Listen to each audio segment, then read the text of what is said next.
لیکن وہ 5,000 کے جوتے خریدتا ہے کوالٹی کی وجہ سے، زیادہ پیسے پے کرتا ہے۔ نتیجہ یہ نکلا جو فیکٹریوں کے مالک ہیں وہ اپنے مینیجر کو کہتے ہیں کہ مجھے اپنے پروڈکٹ کی کوالٹی بہترین چاہیے، تو ہر فیکٹری کے اندر کوالٹی کنٹرول ڈپارٹمنٹ بن گئے ہیں، وہ اپنے پروڈکٹ کی کوالٹی کو مینٹین کرتے ہیں۔ اگر ہم نے ایک چیز چند روپیوں کے بدلے خریدتی ہے اور اس میں ہم کوالٹی دیکھتے ہیں، اللہ رب العزت نے بھی اپنے بندوں کے اعمال کو قبول فرمانا ہے، اللہ تعالیٰ بھی اس میں کوالٹی کو دیکھتے ہیں۔ فرمایا ہم نے موت اور حیات کو پیدا کیا لِيَبْلُوَكُمْ أَيُّكُمْ أَحْسَنُ عَمَلًا، کہ تم میں سے کون بندہ ہے جو اچھے اعمال کرتا ہے۔ اکثر عملہ نہیں فرمایا کہ کون زیادہ اعمال کرتا ہے، نہیں، کوالٹی کی بات کی، بہترین عمل کس کے ہیں۔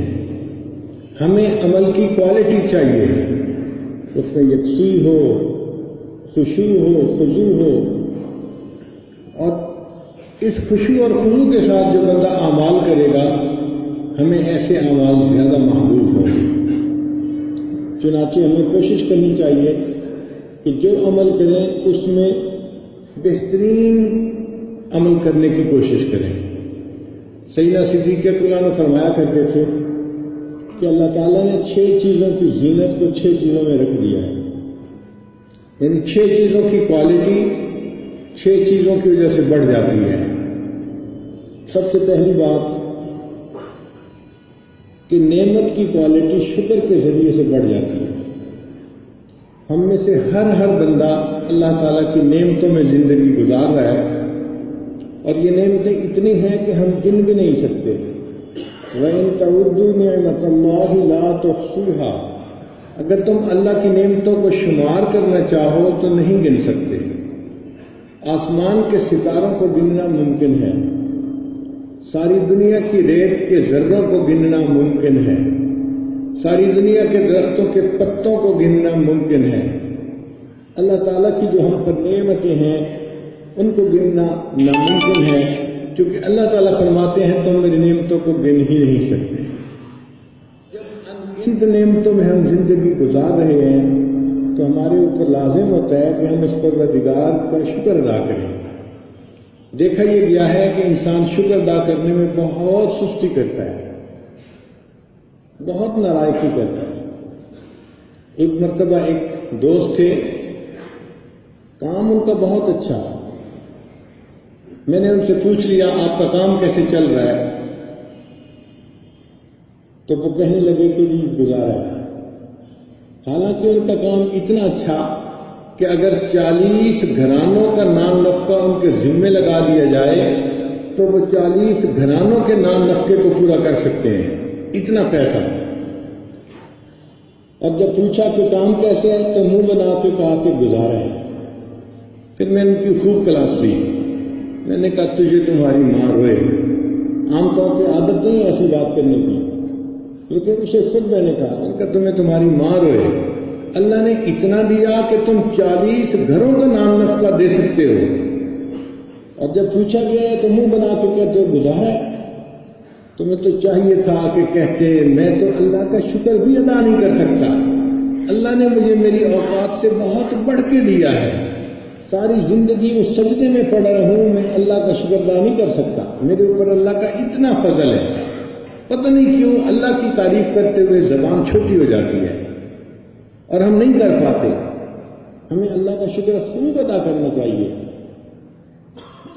آپ بتائیں کتنے بندے ہیں جو اپنی گفتگو میں الحمدللہ کا لفظ کثرت سے استعمال کرتے ہیں؟ نہیں کرتے۔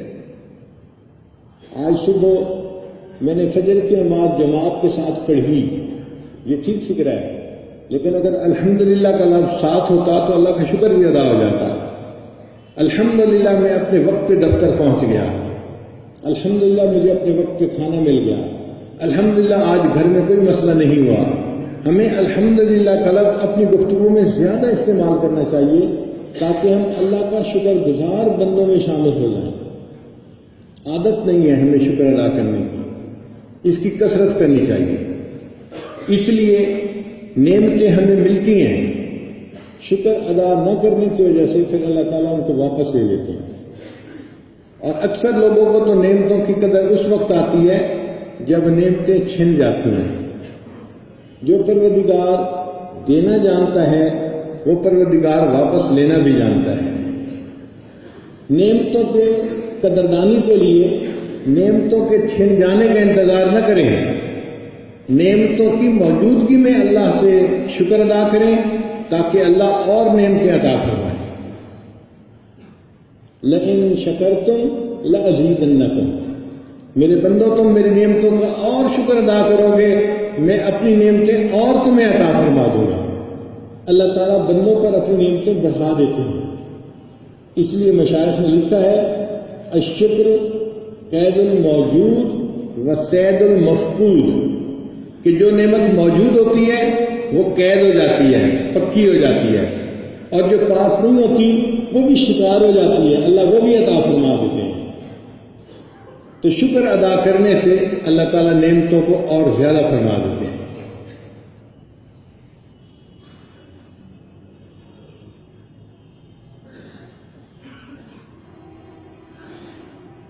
عطا اللہ اسکندری رحمۃ اللہ علیہ فرماتے ہیں الحکم کتاب میں، من لم یشکر النعمہ فقد تعرض لزوالها، کہ جس بندے نے اپنی نعمتوں کا شکر ادا نہ کیا اس نے نعمتوں کو اللہ کے سامنے پیش کر دیا، اللہ ان کو بے شک واپس لے لیجیے، مجھے کوئی ضرورت نہیں تیری نعمتوں کی۔ من لم یشکر النعمہ فقد تعرض لزوالها ومن شکرها فقد قید بإقالها، اور جس نے نعمت کا شکر ادا کیا اس نے نعمت کو نکیل ڈال کے اپنے پاس قابو کر لیا۔ تو جو نعمت کا شکر ادا کرتا ہے نعمت کو نکیل ڈال کے اپنے پاس قابو کر لیتا ہے، اللہ اس کو نعمتیں اور عطا فرما دیتا ہے۔ ایک بزرگ تھے، ان کا عجیب ذہن تھا، اللہ مجھے دنیا میں کچھ نہیں چاہیے، سب کچھ مجھے آخرت میں دے، جنت میں دے۔ ان کو اور نعمتیں ملتی تو پھر روتے، پھر اللہ سے مانگتے، اللہ مجھے دنیا میں کچھ نہیں چاہیے، مجھے آخرت میں چاہیے، اور نعمتیں ملتی، اور روتے، جتنا روتے اتنی نعمتیں اور ملتی جاتی۔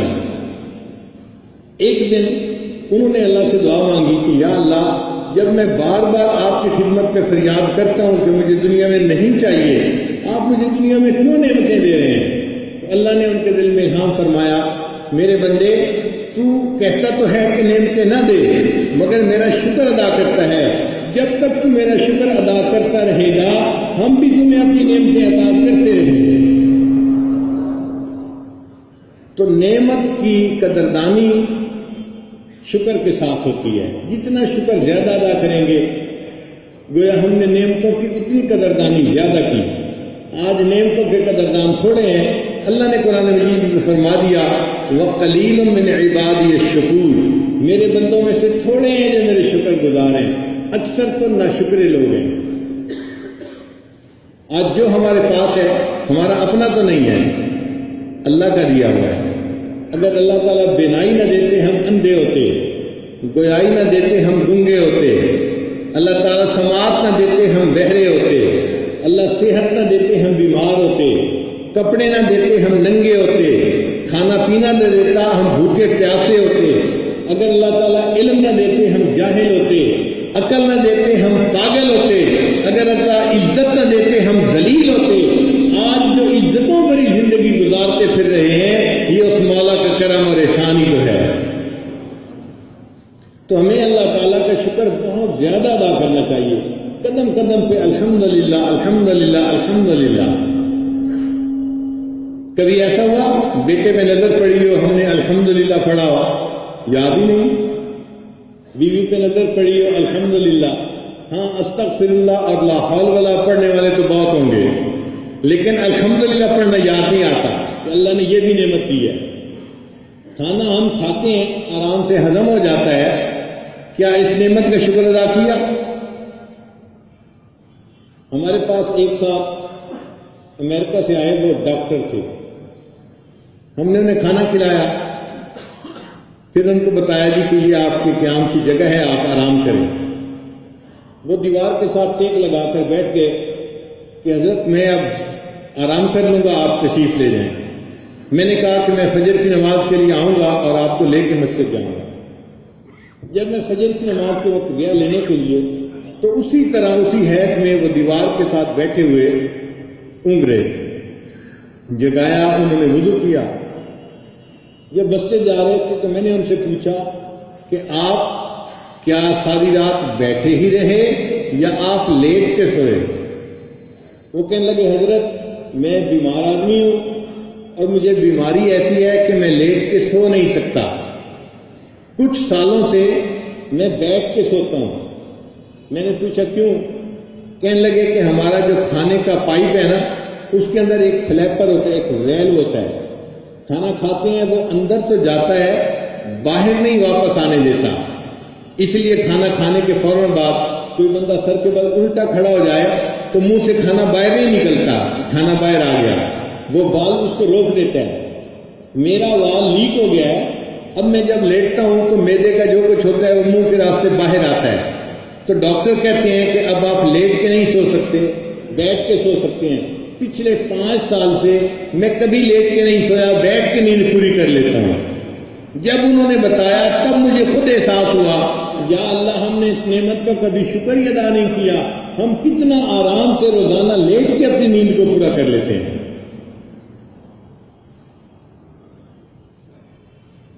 حرم میں نے ایک آدمی کو دیکھا، نماز پڑھ رہا تھا اور اس کے دونوں بازو یہاں کندھے سے کٹے ہوئے تھے۔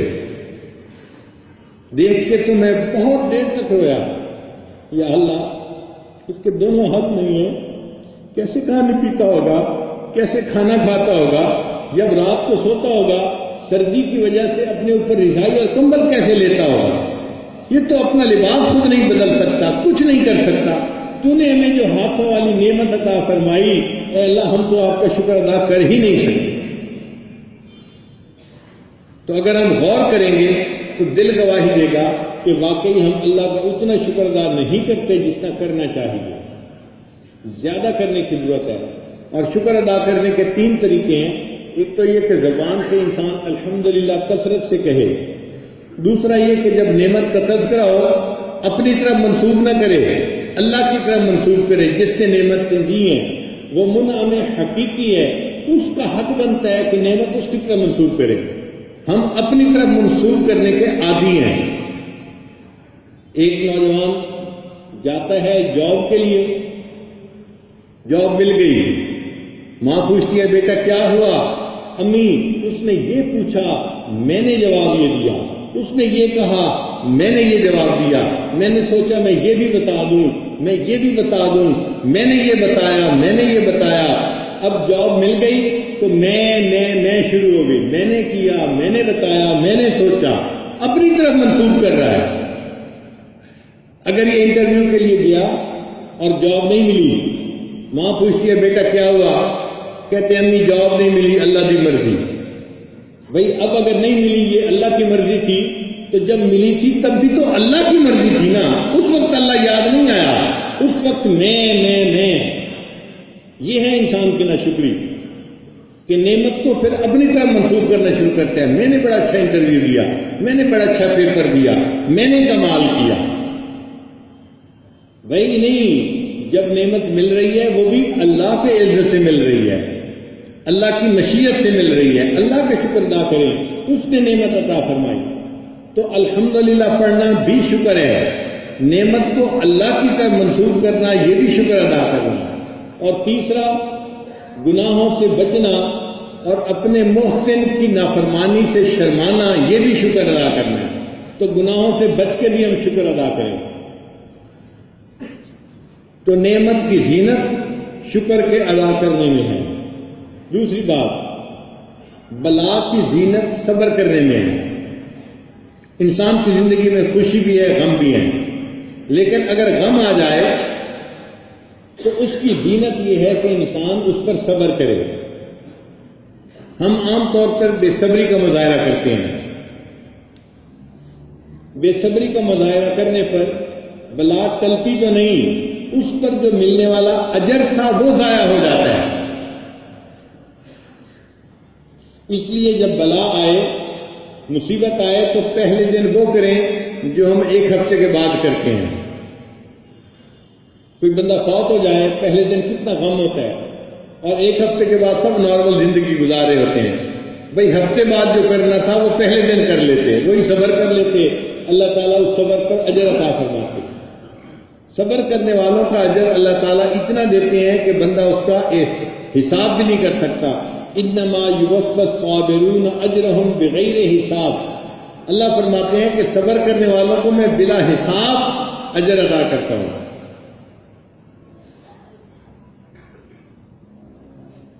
اب یہ جو بلائیں مصیبتیں آتی ہیں یہ دو طرح سے آتی ہیں. کبھی آتی ہیں آزمائش بن کر، جیسے اللہ والوں پر آئیں، جیسے انبیاء پر آئیں.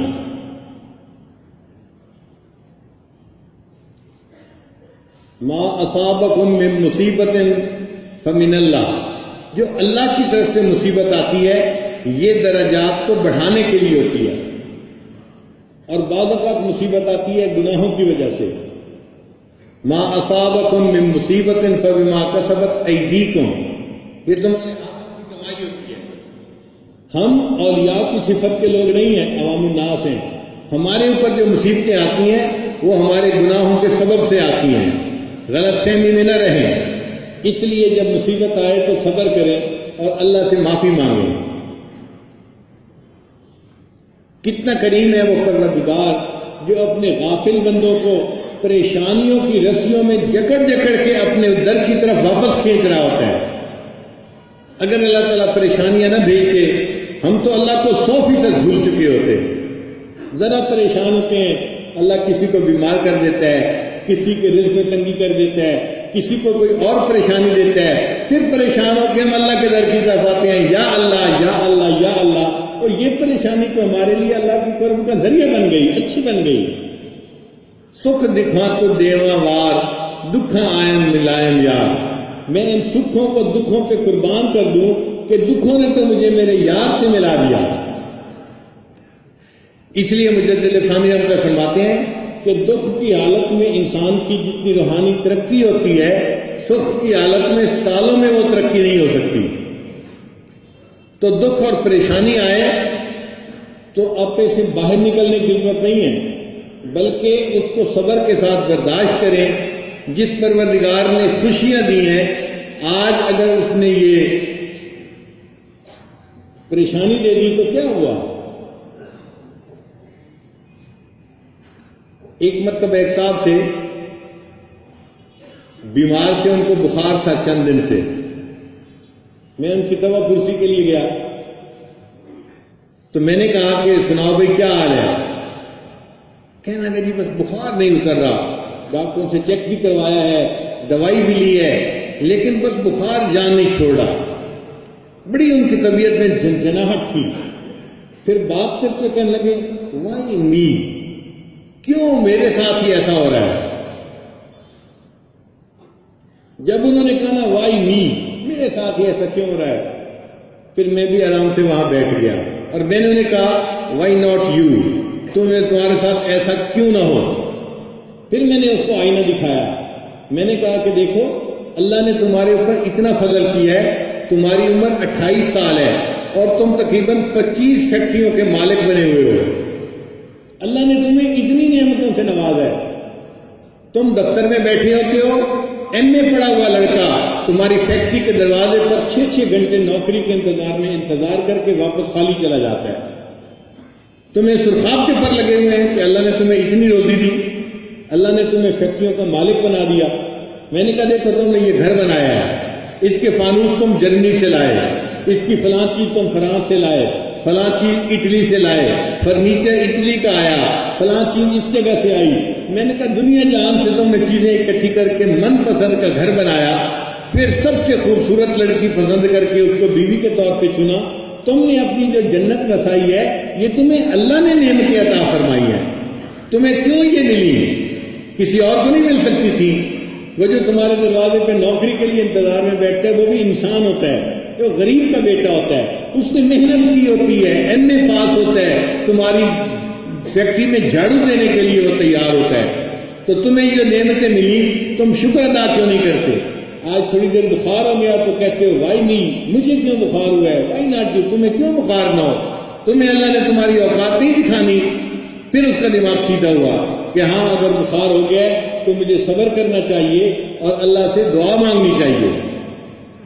پیسہ انسان کا دماغ عجیب خراب کر دیتا ہے.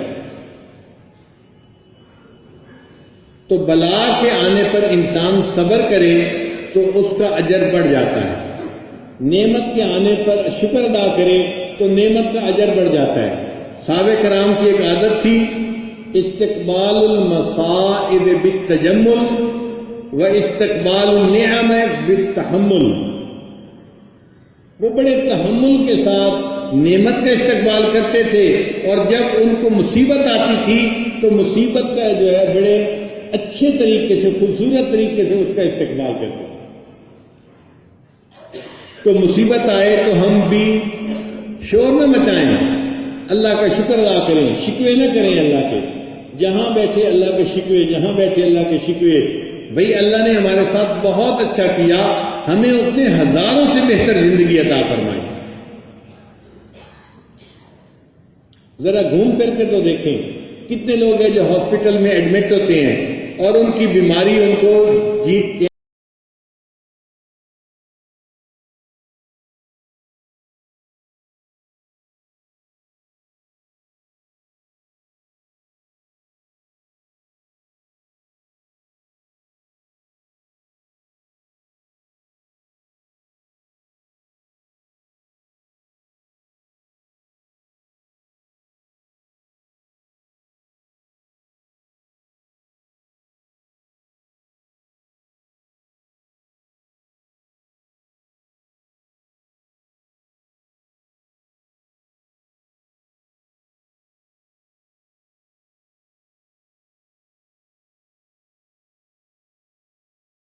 ہمیں آخر پہ سبحان اللہ کہنا یا الحمدللہ پڑھنا یا مصنون دعا پڑھنا یاد ہی نہیں ہوتا. کوئی ایک پیپسی کی بوتل پلا دینا تو لوگ کہتے ہیں تھینک یو. بھئی جس نے پیپسی کی بوتل پلائی اس کو تو تھینک یو کہنا یاد نہ رہا. جس اللہ نے صحت دی اور دسترخوان پہ اتنی نعمتیں کھلائیں، دسترخوان سمیٹتے ہوئے اللہ کو تھینک یو کرنا یاد نہیں ہوتا، تو ہم نے اللہ کا کیا شکر ادا کیا؟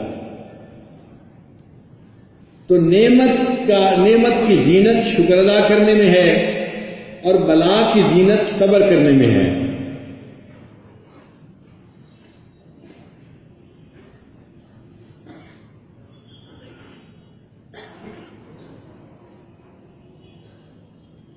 استقبال المصائب بالتجمل و استقبال النعم بالتذلل.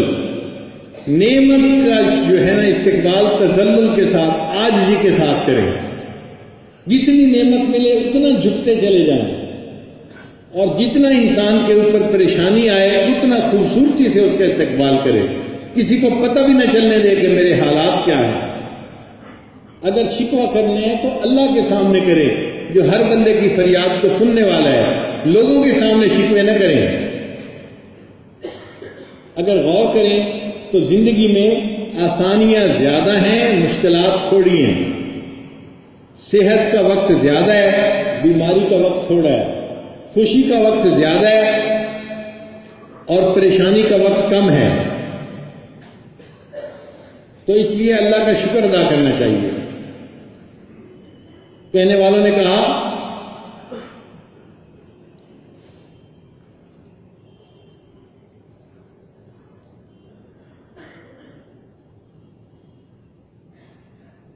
لطف سجن دم بدم کہر سجن گاہ گاہ، کہ اس محبوب کی عنایت تو ہر لمحے ہے اور اس کا جو جلال ہے وہ کبھی کبھی. لطف سجن دم بدم کہر سجن گاہ گاہ، ای بھی سجن واہ واہ او بھی سجن واہ واہ. میرے مالک میں اسے بھی آپ سے راضی ہوں اور میں اس حال میں بھی آپ سے راضی ہوں. ہمیں اپنے اللہ سے ہر حال میں رہنا سیکھنا چاہیے. پھر تیسرا فرمایا کہ محسن کی زینت احسان نہ جتلانے میں ہے. اگر انسان کسی پر احسان کرے تو اپنا احسان نہ جتلائے کہ احسان کے جتلانے سے وہ عمل ضائع ہو جاتا ہے.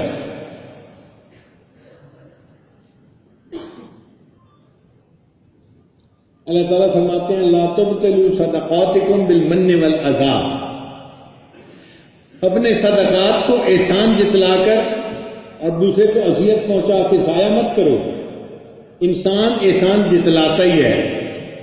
اور تمہیں یاد نہیں میں نے تمہارے ساتھ فلاں وقت میں کتنا اچھا کیا تھا. ہم دوسرے کو یاد دلاتے ہیں. جب کیا تو اللہ کے لیے کیا، اب نیکی کر دریا میں ڈال، اس کو بھول جائیے.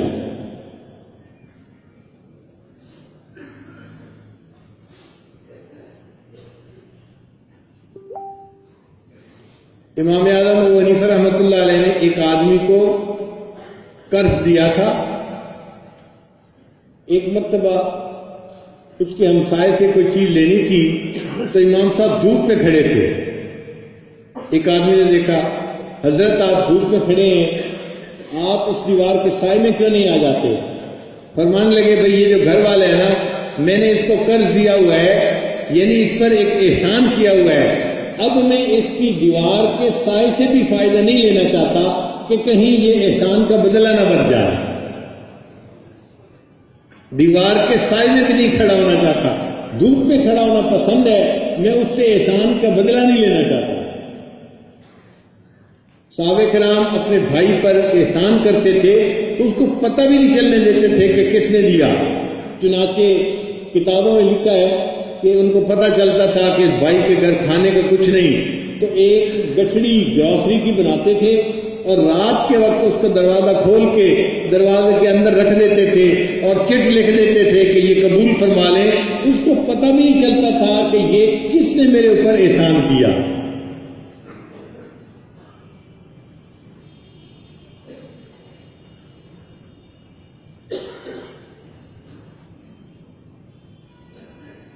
امام زین العابدین رحمۃ اللہ علیہ جب فوت ہوئے تو غسل دینے والے نے دیکھا کہ ان کے کندھے کے اوپر کالا نشان بنا ہوا تھا. یہ کالا نشان کیوں ہے کسی کو سمجھ نہیں لگتی تھی. گھر والوں سے پوچھا، ان کا جی ہمیں بھی نہیں پتا. وہ ہمارے سامنے پورے کپڑے نہیں اتارتے تھے، کرتا رہتا تھا، تو ہمیں نہیں پتا کہ یہ کیوں نشان بنا ہوا. ان کو دفن کر دیا گیا. ایک ہفتے کے بعد جو علاقے کے معذور تھے، بوڑھے تھے، ان کے گھروں سے آواز آئی وہ کہاں گیا جو ہمیں پانی پلایا کرتا تھا. تب پتہ چلا کہ امام زین العابدین رحمۃ اللہ علیہ رات کے اندھیرے میں پانی کی مشک اپنے کندھے پہ بھر کے ناداروں اور معذوروں کے گھر میں پہنچاتے تھے اور کسی کو اس کا پتہ ہی نہیں تھا کہ وہ یہ خدمت کیا کرتے تھے. پوری زندگی پتہ نہیں چلنے دیا.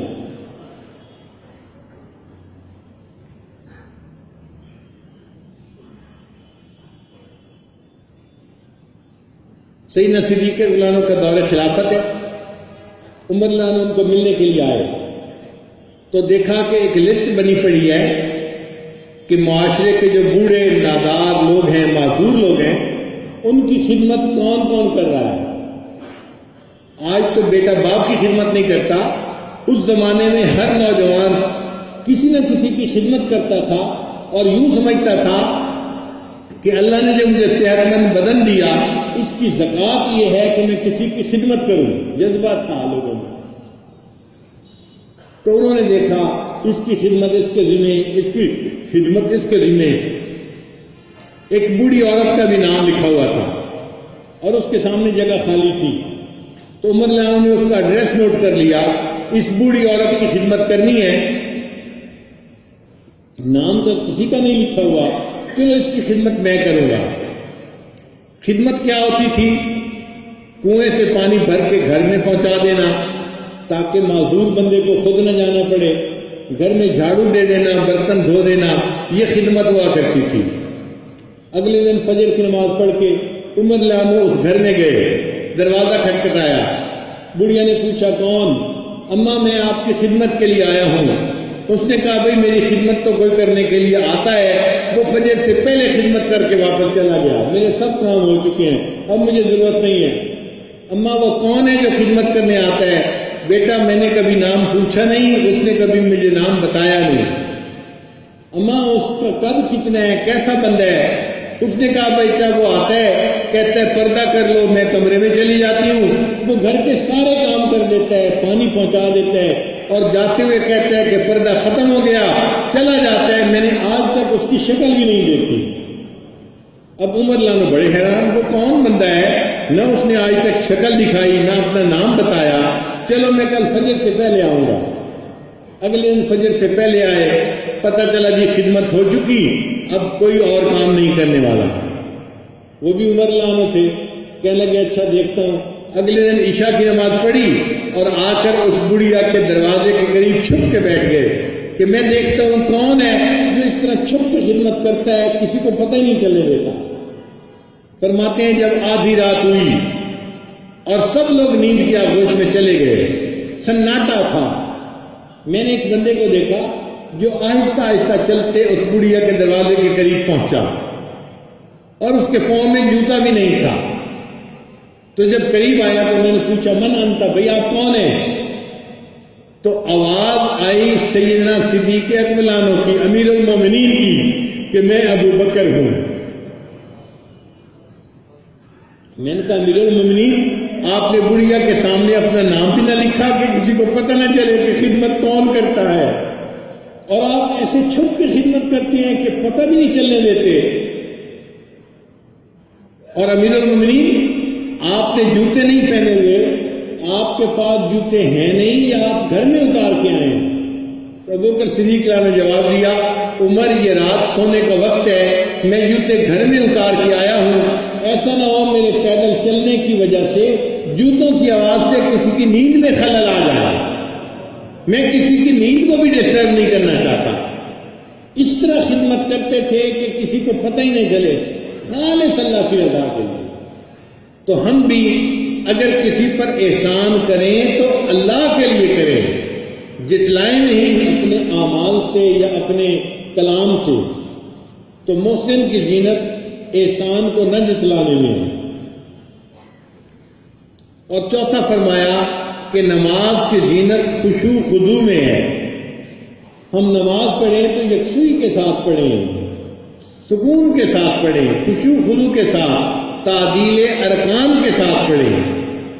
اکثر نماز ہم پڑھتے ہیں تو ہمیں جلدی لگی ہوتی ہے، رکوع کیا، سجدہ کیا، اور جیسے کوئی ڈنڈا سر پہ لے کے کھڑا ہو ہم اس طرح نماز پڑھ رہے ہوتے ہیں، حالانکہ ہمارے پاس وقت بھی ہوتا ہے، مگر ہم بس 3 مرتبہ سبحان ربی الاعلیٰ پڑھ کے سجدہ ختم کر دیتے ہیں۔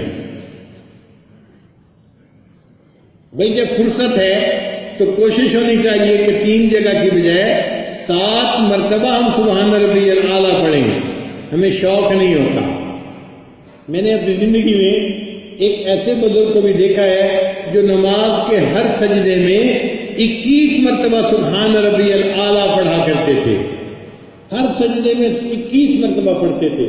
ہم 3 مرتبہ سے زیادہ پڑھتے ہی نہیں، ٹائم بھی ہوتا ہے، شوق نہیں ہے نا، خشوع خضوع کا ہمیں دھیان ہی نہیں ہوتا، بس تھک تھک تھک نماز پڑھ کے بھاگتے ہیں مسجد سے۔ تو نماز کی زینت خشوع اور خضوع میں ہے۔ حضرت مولانا اشرف علی تھانوی رحمۃ اللہ کے پاس ایک مرتبہ گئے حضرت مولانا فضل الرحمان گنج مراد آبادی رحمۃ اللہ کو ملنے کے لیے۔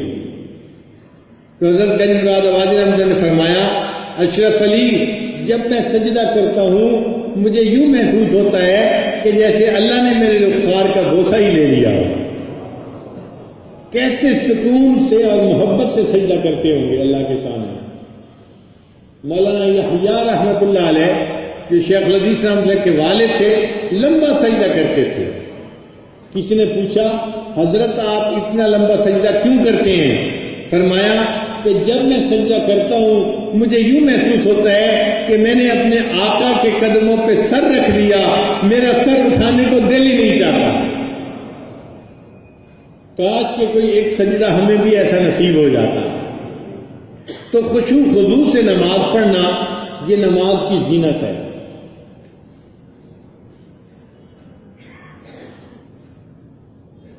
5واں فرمایا کہ خوف کی زینت رونے میں ہے، گناہوں کو چھوڑنے میں ہے۔ ایک بندہ کا کہتا ہے جی میرے اوپر اللہ کا خوف غالب ہے، تو پھر اس کی پہچان یہ ہے کہ وہ گناہوں کو چھوڑ دے۔ یہ نہیں کہ فقط 2 آنسو بہا دیے اور سمجھ لیا جی کہ میرے اوپر بڑا خوف ہے، نہیں، خوف کو دیکھیں گے اگر زندگی سے گناہ ختم ہو جائیں۔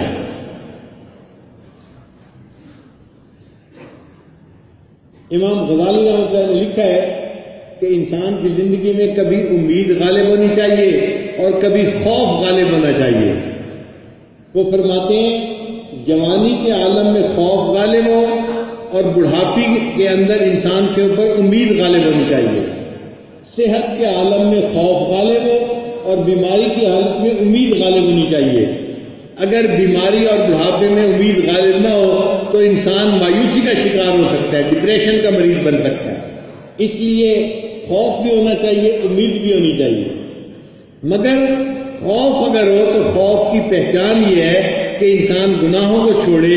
فقط 2 آنسو گرا لینا یہ خوف کی دلیل نہیں ہے۔ گناہوں کو چھوڑ دینا اور گناہوں سے پاک زندگی نصیب ہو جانا یہ انسان کے خوف کی دلیل ہے۔ نبی علیہ السلام سے ایک صحابی نے پوچھا اے اللہ کے حبیب صلی اللہ علیہ وسلم میں سب سے زیادہ عبادت گزار بننا چاہتا ہوں، میں سب سے زیادہ عبادت گزار بننا چاہتا ہوں۔ نبی علیہ السلام نے فرمایا اتق المحارم تکن اعبد الناس، تم گناہوں کو کرنا چھوڑ دو تم سب سے زیادہ عبادت گزار بندے بن جاؤ گے۔ تو ذہن میں رکھنا کہ نیک کام بھاگ بھاگ کے کرنا یہ صالحین کا شعار ہوتا ہے، اور گناہوں سے بچ کے زندگی گزارنا یہ صدیقین کا شعار ہوتا ہے۔ اللہ تعالی ہمیں معصیت سے خالی زندگی عطا فرمائے۔ ہم اللہ سے دعا مانگیں اے اللہ ہمیں گناہ کے موقعوں سے بھی بچا دینا۔ غم حیات کے سائے محیط نہ کرنا، غم حیات کے سائے محیط نہ کرنا، کسی غریب کے دل کو غریب نہ کرنا۔ میں امتحان کے قابل نہیں میرے مولا، مجھے گناہ کا موقع نصیب نہ کرنا۔ اے اللہ مجھے گناہ کے موقع سے ہی بچا دینا۔ پھر 6واں فرمایا کہ طالب علم کی زینت عاجزی میں ہے۔ طالب علم کے اندر عاجزی ہو تو اس کا حسن بڑھ جاتا ہے، اس کا کمال بڑھ جاتا ہے۔ طالب علم کو عاجزی سجتی ہے، جتنی عاجزی ہوگی اتنا اس کو علم کی نعمت زیادہ نصیب ہوگی۔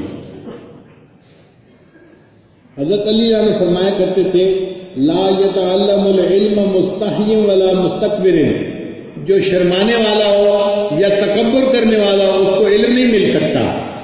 علم حاصل کرنے کے لیے انسان شرم کو بھی ایک طرف رکھ دے اور تکبر کو بھی ایک طرف رکھ دے، اپنے اندر عاجزی پیدا کرے گا، اس کو اپنے اساتذہ سے زیادہ علم حاصل ہوگا۔ مرفوع حدیث ہے کہ فرمایا نبی علیہ السلام نے تواضعوا لمن تتعلمون منہ، تم جن سے علم حاصل کرتے ہو ان کے سامنے تواضع سے پیش آیا کرو، عاجزی سے پیش آیا کرو۔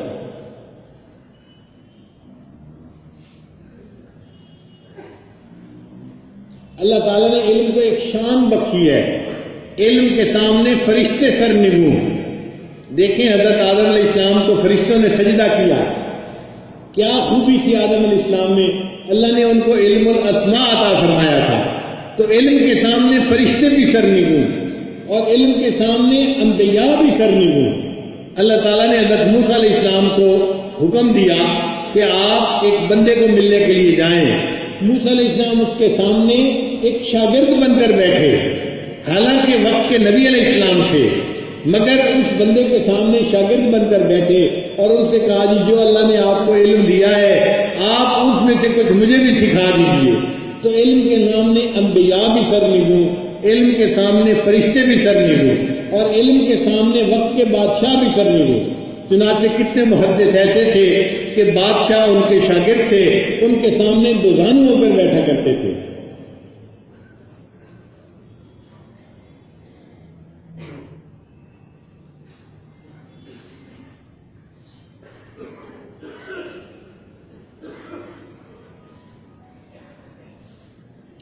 تو طالب علم کی زینت عاجزی میں ہے، اور ساتھ ہی بات فرمائی کہ علم کی زینت حلم میں ہے۔ جس بندے کے پاس جتنا زیادہ علم ہو اس کو چاہیے کہ اس کے پاس حلم بھی اتنا زیادہ ہونا چاہیے۔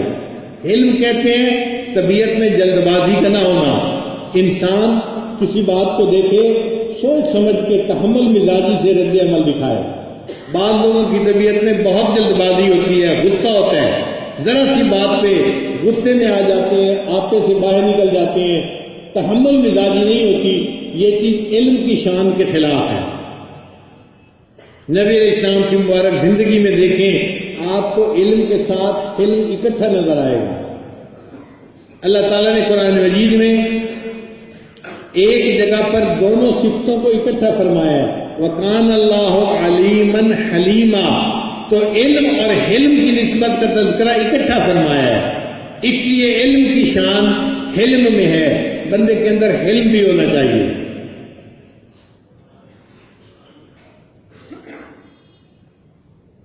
اللہ رب العزت کا حلم دیکھیے، انسان گناہ کرتا ہے، اللہ تعالیٰ اس گناہ کے بدلے اس کا رزق بند نہیں کرتے، اس سے صحت واپس نہیں لے لیتے، بلکہ اس کی ستر پوشی کرتے ہیں اور اس کو فوراً سزا نہیں دیتے۔ یہ اللہ تعالیٰ کا حلم ہے۔ ہم جب کسی کو معاف کرتے ہیں نا، وہ اس لیے کہ ہمیں پتہ نہیں ہوتا ڈیٹیل کا کہ اس کی ڈیٹیل کیا ہے۔ اگر ڈیٹیل کا پتہ ہوتا شاید ہم معاف نہ کرتے کسی کو، اور اللہ تعالیٰ کو گناہ کی ایک ایک ڈیٹیل کا پتہ ہوتا ہے۔ جب بندے نے گناہ کیا ہوتا ہے اللہ اس وقت بھی جانتے ہیں، جب ارادے سے چل رہا ہوتا ہے اللہ اس وقت بھی جانتے ہیں، جب وہ بندہ گناہ کر رہا ہوتا ہے اللہ اس وقت بھی اس کو دیکھ رہے ہوتے ہیں۔ پھر گناہ کرنے کے بعد جب وہ اللہ کے سامنے آ کے معافی کے لیے ہاتھ اٹھاتا ہے، اللہ تعالیٰ ساری تفصیل جاننے کے باوجود اس بندے کے گناہ کو معاف فرما دیتے ہیں۔ اتنے علم کے بعد پھر اتنا علم، یہ اللہ ہی کی شان ہے۔ حضرت میاں محمد بخش رحمۃ اللہ علیہ ایک صوفی شاعر گزرے ہیں، ان کا عجیب شعر ہے، فرماتے ہیں ایک گناہ میرے ماں پہ ویکھن تے دیوین دیش نکالا، ایک گناہ میرے ماں باپ دیکھتے ہیں، جب ان کو پتہ چلتا ہے کہ میں نے گناہ کر لیا تو مجھے گھر سے نکال دیتے ہیں، دیش نکالا دیتے ہیں۔ ایک گناہ میرے ماں پہ ویکھن تے دیوین دیش نکالا، تے لاکھ گناہ میرا اللہ ویکھے کہ وہ پردے پاون والا، اور لاکھ گناہ میرا اللہ دیکھتا ہے، اور لاکھوں گناہ دیکھنے کے بعد اللہ ان کے اوپر پردے ڈال دیتا ہے۔ اللہ کے علم کے قربان جائے، اتنے علم کے بعد اتنا علم، یہ اللہ ہی کی شان ہے۔ نبی علیہ السلام کی مبارک زندگی کو دیکھیں، ان کی زندگی میں بھی آپ کو علم بھی نظر آئے گا اور حلم بھی نظر آئے گا۔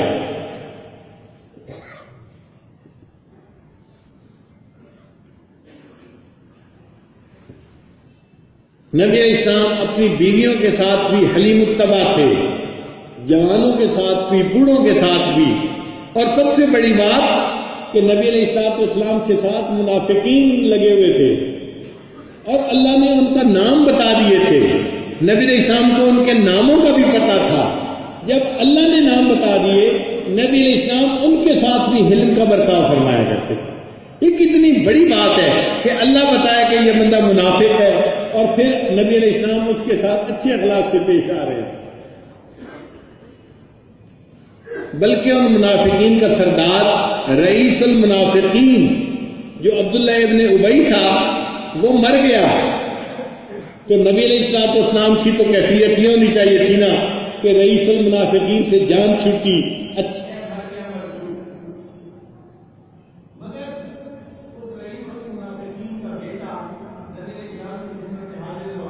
اے اللہ کے حبیب صلی اللہ علیہ وسلم، میرا والد فوت ہو گیا ہے اور میں آپ کی خدمت میں آیا ہوں کہ آپ اپنا کرتا دے دیجئے، میں اپنے والد کو پہناؤں گا، شاید اس کی وجہ سے میرے والد کی بخشش ہو جائے۔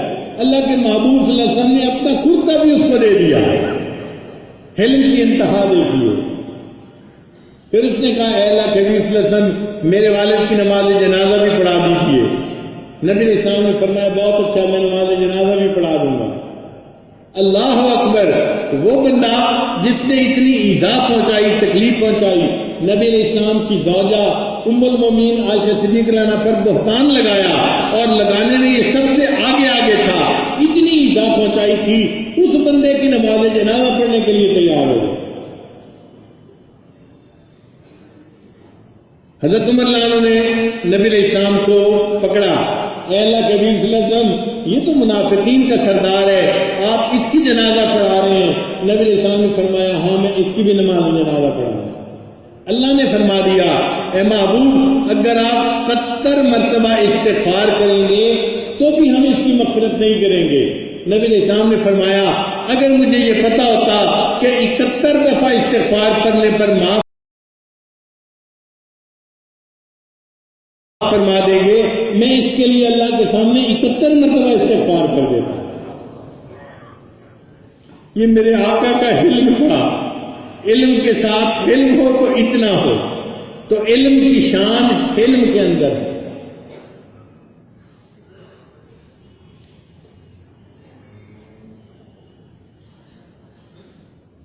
ہمارے اکابر کی زندگیوں میں بھی یہی علم تھا۔ ایک مرتبہ حضرت مولانا اشرف علی تھانوی رحمۃ اللہ علیہ کسی جگہ تقریر کرنے کے لیے تشریف لے گئے۔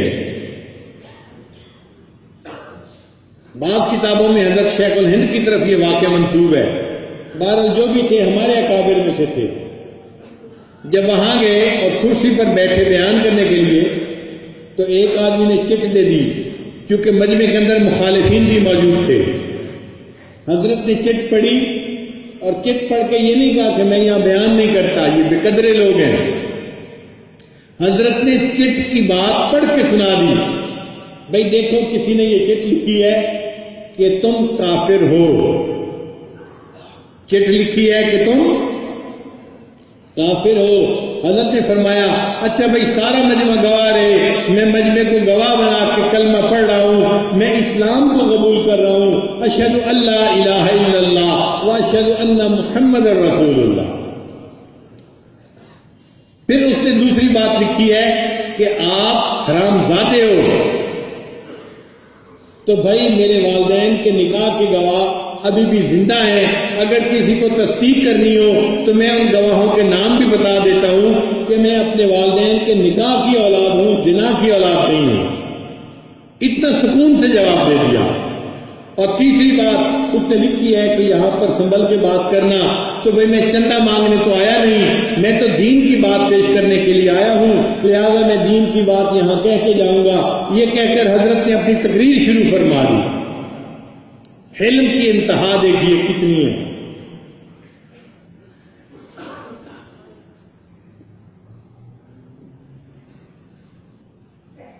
امام اعظم ابو حنیفہ رحمۃ اللہ کے شاگرد تھے امام یوسف رحمۃ اللہ علیہ، یہ چیف جسٹس تھے اپنے وقت کے، قاضی القضاء تھے، چیف جسٹس تھے اپنے وقت کے، بڑی تنخواہ تھی ان کی، مگر وہ بڑے محتاط تھے۔ جب کوئی بندہ مسئلہ پوچھتا تھا تو وہ لا عالم، مجھے نہیں پتا، یہ کہنا پسند کرتے تھے۔ ہم تو بے احتیاط لوگ ہیں نا، بات کا پتہ بھی نہیں ہوتا اور فوراً آگے سے کوئی نہ کوئی کمنٹ دے دیتے ہیں، ہمیں مفتی بننے کا شوق ہوتا ہے۔ لیکن وہ حضرات بڑے عالم تھے، بڑے مفتی تھے، مگر بات بات پہ کہتے تھے لا عالم، میں نہیں جانتا، میں نہیں جانتا، میں نہیں جانتا۔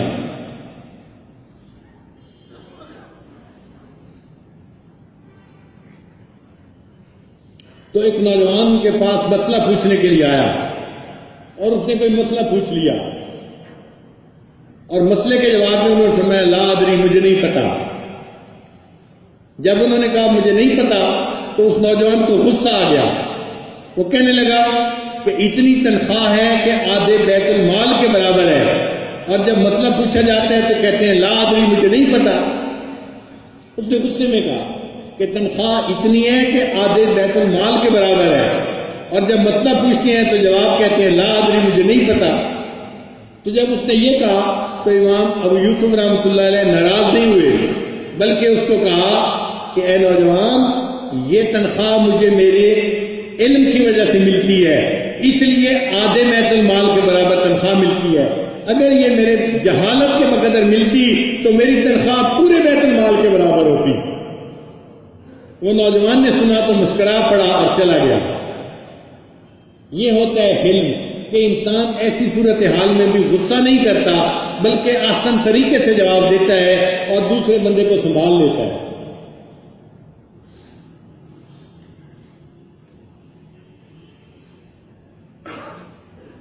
امام ابو حنیفہ رحمۃ اللہ علیہ تشریف لے جا رہے تھے، ایک مخالف مل گیا، اس نے الٹی سیدھی سنانی شروع کر دی۔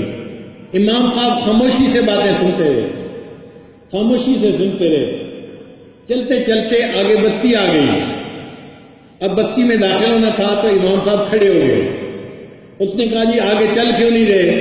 امام صاحب نے کہا دیکھو اس بستی میں میرے بہت سارے شاگرد ہیں، جب وہ دیکھیں گے نا کہ تم میرے ساتھ ایسی باتیں کر رہے ہو تو وہ تمہاری پٹائی کریں گے، میں اس لیے کھڑا ہو گیا ہوں، تم نے جو کہنا ہے میں یہاں سن لیتا ہوں، پھر تم چپ ہو جاؤ گے تو میں بستی میں داخل ہو جاؤں گا۔ وہ کہنے لگا ہاں آپ کے اندر یہ عیب ہے، یہ عیب ہے، یہ عیب ہے۔ جب اس نے یہ کہا تو امام صاحب نے فرمایا دیکھو بھائی تمہیں تو میرے تھوڑے سے عیبوں کا پتہ ہے اور مجھے سارے عیبوں کا پتہ ہے، میرے عیب اتنے ہیں میں گننا چاہوں تو میں ان کو گن بھی نہیں سکتا۔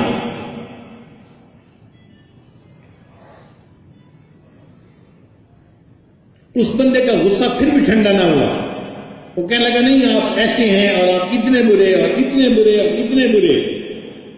جب پھر بھی غصہ ٹھنڈا نہ ہوا تو امام صاحب نے اس کو کہا کہ دیکھو بھائی میں اگر بادشاہ وقت کو تمہاری شکایت لگاؤں نا تو مجھے پتہ ہے کہ تمہیں جیل ملے گی، بڑی سزا ملے گی، بادشاہ میرا بڑا اکرام کرتا ہے، لیکن میں بادشاہ کو تمہاری شکایت نہیں لگاؤں گا، تم نے جو کچھ کہا ہے میں نے خاموشی سے سن لیا۔ اور ایک بات اور بتاؤں؟ اس نے کہا ہاں۔ فرمایا کہ دیکھو تم نے اتنی باتیں کی ہیں میرے سامنے اور غلط قسم کے الزام بھی لگائے ہیں، میں قیامت کے دن اللہ کے سامنے تم سے اپنے حق کو بھی نہیں مانگوں گا کہ میں قیامت کے دن تمہاری گردن پکڑوں، میں قیامت کے دن بھی تمہیں نہیں پکڑوں گا۔ وہ حیران ہو گیا، اچھا میں نے اتنا کچھ کہا، نہ دنیا میں سزا دلوائیں گے نہ قیامت کے دن پکڑیں گے۔ پھر اگلی بات فرمائی امام اعظم رحمۃ اللہ علیہ نے، فرمایا کہ دیکھو تم نے اتنے میرے اوپر الزامات لگائے ہیں، اتنے بہتان لگائے ہیں، اتنا میرا دل دکھایا ہے، قیامت کے دن میں اپنا حق بھی تم سے نہیں مانگوں گا۔ اور اگلی بات کرتا ہوں کہ اگر قیامت کے دن اللہ نے میرے اوپر فضل کیا اور اللہ نے مجھے جنت عطا فرمائی تو میں وعدہ کرتا ہوں کہ میں تمہیں اپنے ساتھ لے کے جنت میں داخل ہو جاؤں گا۔ جب آپ نے یہ بات کی تو وہ امام صاحب کے قدموں پہ پڑ گیا، حضرت مجھے معاف کر دیجیے، میری ججمنٹ غلط تھی، میں نے آپ کے بارے میں غلط رائے قائم کی تھی۔ ہمارے اکابر کو اللہ نے ایسا علم عطا فرمایا تھا، تو علم کے ساتھ علم سجتا ہے، علم کی شان علم سے ظاہر ہوتی ہے۔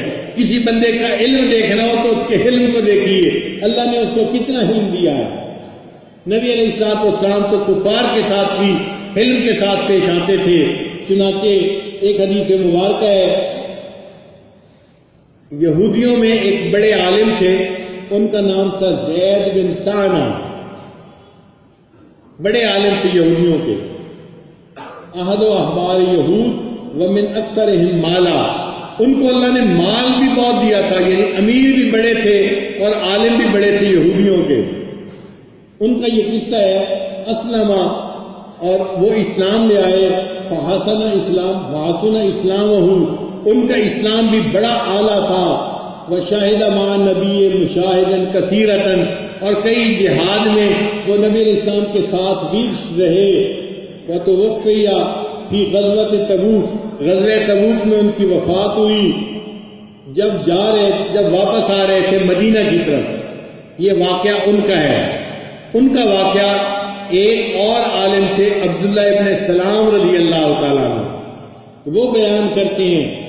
میں کچھ عربی کی عبارت بھی پڑھوں گا طالب علم ہونے کے ناطے، اور ساتھ ساتھ ترجمہ بھی کروں گا تاکہ آپ کو صحیح واقعے کا علم ہو اور آپ لطف اندوز ہوں کہ ہمارے آقا صلی اللہ علیہ وسلم کے اندر علم کتنا تھا۔ رویہ عنہ عبداللہ ابن سلام، عبداللہ ابن سلام نے ان کی طرف سے یہ روایت کی ہے. زید بن ثانہ کہتے ہیں لم یبق من علامات النبوۃ شیء الا وقد عرفته فی وجہ محمد حین نظرت الیہ. جب میں نے نبی علیہ السلام پر پہلی نظر ڈالی تو پہلی نظر ڈالتے ہی مجھے ان میں نبوت کی ساری علامات نظر آ گئی سوائے ایک علامت کے. وہ ایک علامت کون سی تھی کہ یسبق حلمہ غضبہ، کہ نبی علیہ السلام کا حلم ان کے غضب کے اوپر غالب ہوگا. حلم زیادہ ہوگا، غصہ تھوڑا ہوگا. مجھے اس کا پتہ نہیں چلا اور میں چاہتا تھا کہ مجھے پتہ چل جائے. اور دوسری نشانی جو مجھے پتہ نہ چل سکی وہ یہ تھی کہ ولا یزیدہ شدت الجہل علیہ الا حلما، کہ جو بندہ ان کے ساتھ جتنی جہالت کا برتاؤ کرے گا ان کا حلم اتنا اس کے ساتھ بڑھتا چلا جائے گا. یہ دو نشانیاں مجھے معلوم نہ ہوئی، باقی سب نشانیوں کا مجھے پتہ چل گیا. اور میں اس انتظار میں تھا کہ مجھے ان کے ساتھ انٹریکٹ کرنے کا موقع ملے، معاملہ کرنے کا موقع ملے، اور میں ان کے حلم کو دیکھوں اور ان کی ضبط کو دیکھوں کہ کتنا ہے. وہ کہتے ہیں کہ ایک دن تھا فخرج رسول اللہ صلی اللہ علیہ وسلم یوم من الایام من الحجرات. ایک دن نبی علیہ السلام اپنے حجرات میں سے باہر تشریف لے آئے. ومعہ علی ابن ابی طالب، اور ان کے ساتھ علی ابن ابی طالب بھی تھے، ساتھ تھے. نبی علیہ السلام آئے فأتاہ رجل علی راحلتہ کالغضبی، ایک دیہاتی بندہ سواری پر سوار ہو کر نبی علیہ السلام کے پاس آیا. فقال، اور وہ کہنے لگا یا رسول اللہ، اے اللہ کے رسول صلی اللہ علیہ وسلم، ان قریۃ بنی فلان قد اسلموا، فلاں قریہ کے لوگ، بستی کے لوگ اسلام لے آئے. وقد اصابتهم سنۃ وشدۃ، اور ان کو قحط، سالی اور تنگ دستی نے گھیر لیا. فإن رأيت أن ترسل إليهم بشيء تعينهم، اگر آپ ان کی امداد کے لیے کچھ پیسے ان کو بھیجنا چاہتے ہیں تو میں جا رہا ہوں، میں وہ پاسے آپ کے پیسے ان کو پہنچا دوں گا.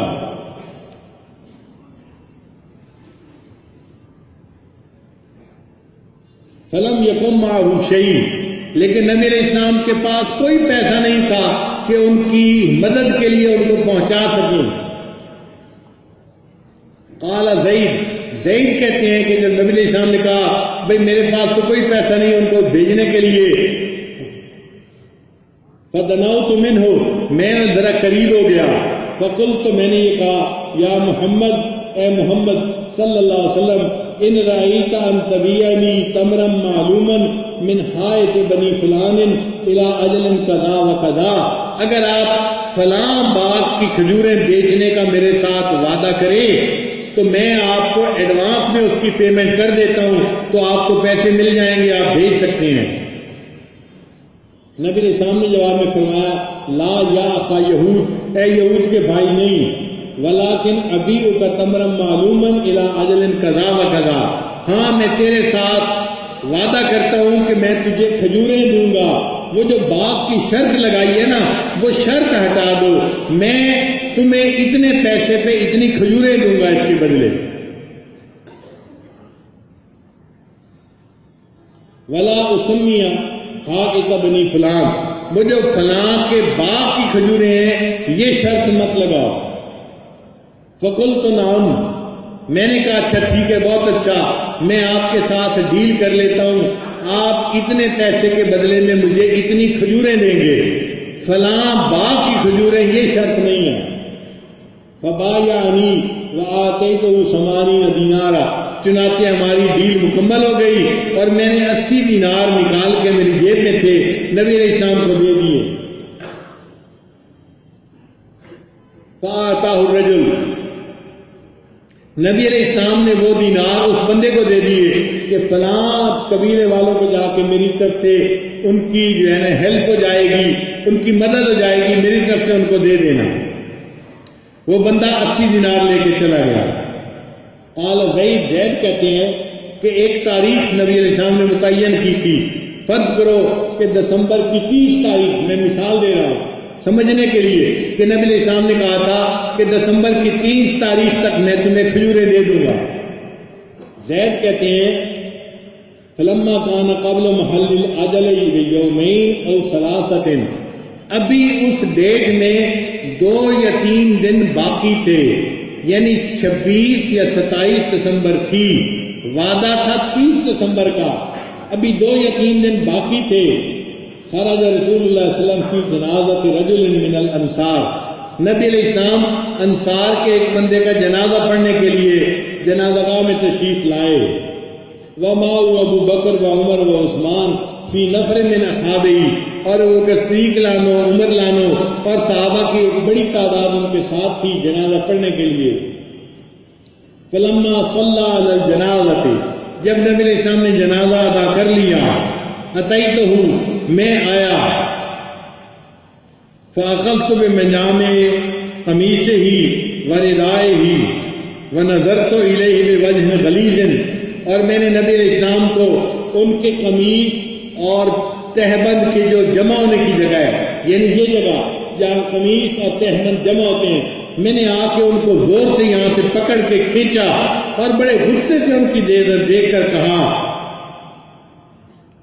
الا تقضی یا محمد حقی، اے محمد صلی اللہ علیہ وسلم آپ میرا حق ادا کیوں نہیں کرتے، آپ مجھے کھجوریں کیوں نہیں دیتے؟ حالانکہ اس کے دینے کی ڈیٹ میں ابھی 2 یا 3 دن کی میعاد باقی تھی، مگر میں تو دیکھنا چاہتا تھا ان کے اندر غصہ کتنا ہے اور ان کا حلم کتنا ہے، تو میں نے پکڑ کے چادر کو کھینچا، یعنی پبلکلی انسلٹ کیا ان کو، اور غصے کا چہرہ بنا کے کہا کہ اے محمد صلی اللہ علیہ وسلم آپ میرا حق ادا کیوں نہیں کرتے؟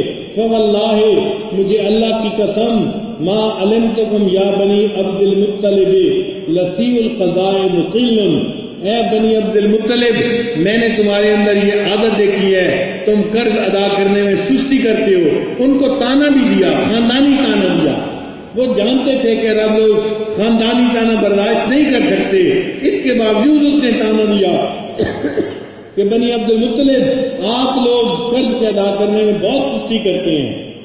قال، وہ کہتے ہیں فنظرت الی عمر، میری نظر عمر لانا پر پڑی، وَعَيْنَاهُ تَدُورَانِ فِي وَجْهِهِ، اور اس کی نگاہیں میرے چہرے کے اوپر جمی ہوئی تھی. عمر لانا غصے سے میری طرف دیکھ رہے تھے، یہ کون ہے جو میرے آقا کے ساتھ بدتمیزی کر رہا ہے، کس چیز کی جرأت ہوئی؟ وہ عمر بن خطاب تھے، وہ عاشق صادق تھے، وہ اس برتاؤ کو برداشت نہیں کر سکتے تھے. ثم قال، پھر عمر لانا نے مجھے کہا اے عدو اللہ، او اللہ کے دشمن، اتقول لرسول اللہ ما اسمع، کیا تو نبی علیہ السلام کو یہ الفاظ کہہ رہا ہے جو میں سن رہا ہوں؟ فوالذی بعثہ بالحق، قسم ہے اس ذات کی جس نے نبی علیہ السلام کو حق دے کر بھیجا، لولا ما احاذر قولہ فوتہ لضربت بسیفی رأسک، اگر مجھے تمہارا حق ضائع ہونے کا ڈر نہ ہوتا تو میں تلوار سے تمہاری گردن کو اڑا دیتا. ورسول اللہ ينظر الى عمر فی سکون وتبسم، اور نبی علیہ السلام عمر لانوں کو بڑے سکون اور بڑے مسکرا کے دیکھ رہے تھے، تبسم کے ساتھ دیکھ رہے تھے. ثم قال، پھر نبی علیہ السلام نے فرمایا یا عمر، اے عمر، انا وہو الی غیر ھذا منک احوج، میں اور یہ بندہ تمہارے کسی دوسرے برتاؤ کے زیادہ مستحق تھے. تمہیں چاہیے تھا تو مجھے نصیحت کرتا جی وقت سے پہلے قرض ادا کرنا چاہیے، اور اسے نصیحت کرتا کہ مانگنے میں جو ہے تحمل مزاجی کرنی چاہیے. اے عمر، تو نے تو اس کو تھریٹ کر دیا، دھمکی دے دی، یہ تم نے اچھا کام نہیں کیا. اے عمر، اذهب، تو اس کے ساتھ جا، فَقْضِهِ حَقَّهُ، تو اس کو جا کے اس کی جو کھجوریں ہیں وہ دے دے، اس کا حق ادا کر دے. وَزِدْهُ 20 صاع، اور 20 صاع کھجور زیادہ دے دینا. 1 صاع ایک جگ کے برابر ہوتا تھا سمجھنے کے لیے. عمر، اس کا حق بھی اس کو دے دینا اور 20 جگ کھجوروں کے اس کو زیادہ بھر کے دے دینا، اس لیے کہ تم نے اس کو دھمکی کیوں دی ہے. مکان ما رواتہ کہ تو نے اس کو دھمکی کیوں دی ہے؟ کالا زید کہتے ہیں صحابہ بھی عمر لانا میرے ساتھ گئے وہ قبالی انہوں نے میرے حصے کی جو کھجوریں تھی وہ بھی مجھے دے دی وزادنی اور 20 سال کھجوریں انہوں نے مجھے زیادہ دی. ان کا برتاؤ دیکھ کے فاسلمت میں نے اسلام کو قبول کر لیا.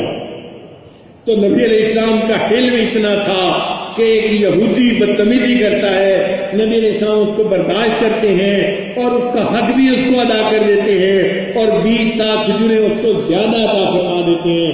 کاش اگر ایسا علم ہمارے اندر ہوتا تو ہمارے رشتے دار ہم سے دشمن نہ بنتے، ہمارے محلے والے دشمن نہ بنتے.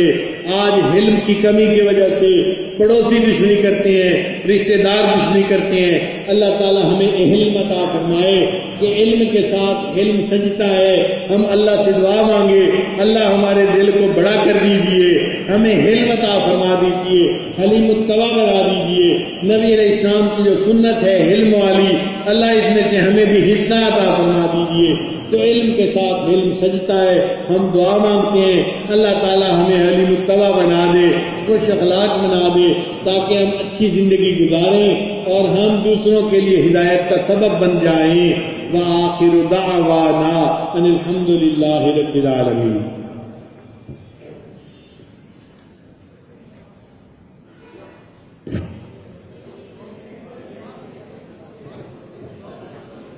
تشریف رکھیے.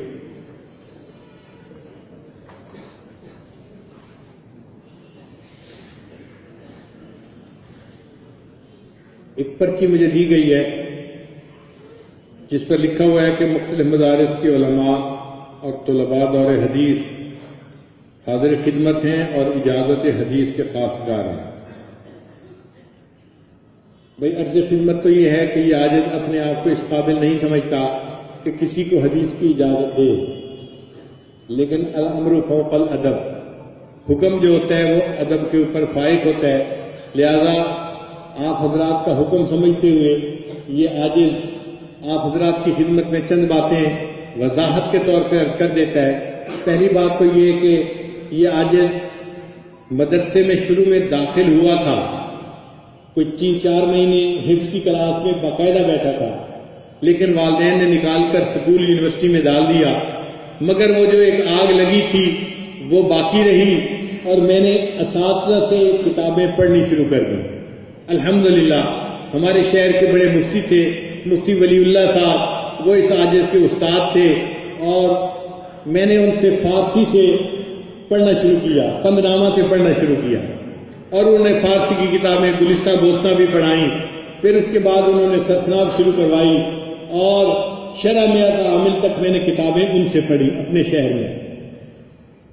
پھر یونیورسٹی جانا ہوا تو یونیورسٹی کے بالکل ساتھ ایک دارالعلوم تھا، اس کا نام تھا ضیاء العلوم. یونیورسٹی کے دیوار کے ساتھ ہی محلے میں وہ واقع تھا. تو میں نے اپنی پیاس بجھانے کے لیے وہاں کے محتمم اور مفتی صاحب سے رابطہ کیا کہ جی میں کلاس میں تو آ کے نہیں بیٹھ سکوں گا، میں تو یونیورسٹی میں انجینئرنگ کا طالب علم ہوں، شام کے وقت میں حاضر خدمت ہو جایا کروں گا، مگر آپ مجھے کتابیں پڑھا دیں. انہوں نے مہربانی پڑھائی. کسی نے تفسیر اپنے ذمہ لے لی، کسی نے فقہ اپنے ذمہ لے لی، کسی نے حدیث کی کتاب لے لی اور الحمدللہ میں نے وفات کا جو سلیبس تھا اس کی کتابیں ان حضرات سے باقاعدہ پڑھنی شروع کر دی. اللہ تعالیٰ نے مہربانی فرمائی کہ 4 سال میں ادھر انجینئرنگ کی تعلیم بھی مکمل ہو گئی اور 4 سال میں ان سے میں نے بہت ساری کتابیں بھی پڑھی. پھر بخاری شریف کا وقت آیا تو ایک عالم تھے مولانا محمد جعفر صاحب، انہوں نے حضرت مولانا محمد مالک کاندلی رحمۃ اللہ علیہ سے حدیث پڑھی تھی اور انہوں نے اپنے والد حضرت مولانا ادریس کاندلی رحمۃ اللہ سے حدیث پڑھی تھی اور ان کا جو حدیث کا سلسلہ ہے وہ حضرت شاہ ولی اللہ محمد علی رحمۃ اللہ تک پہنچتا ہے. وہ قرآن مجید کے حافظ بھی تھے اور حدیث پاک بھی حافظ تھے. حافظ البخاری تھے، من الابتداء الى الانتہاء متن و روایہ کلو. الحمدللہ میں نے ان سے باقاعدہ حدیث پڑھنی شروع کی اور انہوں نے مجھے حدیث کی کتاب پڑھائی. بخاری شریف بھی ان سے پڑھی اور شمائل ترمذی بھی ان سے خاص طور پر پڑھی.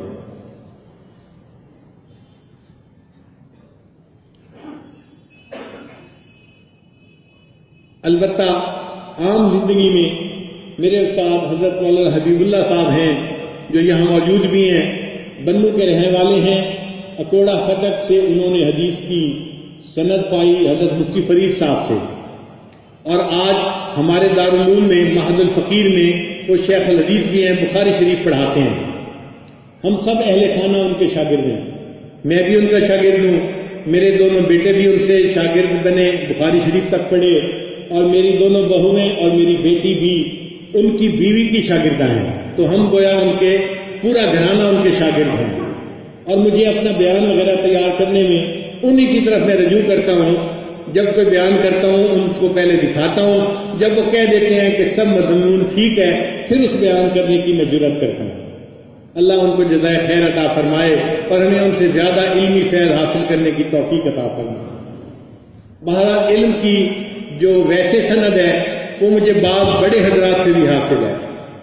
ایک بڑی سند ہے حضرت مولانا محمد سالم قاسمی دامت برکاتہم، جو دارالعلوم دیوبند وقت کے محتمم بھی ہیں اور حضرت مفتی حضرت مولانا قاری طیب رحمۃ اللہ علیہ کے فرزند ارجمند ہیں. دیوبند میں حاضر ہوا تو انہوں نے اپنے گھر دعوت دی، اور دعوت کے اوپر انہوں نے فرمایا کہ مجھے بعض بڑے حضرات سے حدیث کی اجازت ہے، مگر میں آج آپ کو حدیث کی اجازت دیتا ہوں. انہوں نے اجازت بھی دی اور لکھ کر بھی حدیث کی سند دی. ایک دوسری بڑی سند جو مجھے حاصل ہے الحمدللہ، وہ علامہ زاہد القوثری رحمۃ اللہ علیہ ایک بڑے عالم گزرے ہیں جو امام ابو حنیفہ رحمۃ اللہ علیہ کے دفاع انہوں نے کیا ہے. بہت اعلیٰ کتابیں لکھی ہیں امام صاحب کے دفاع میں.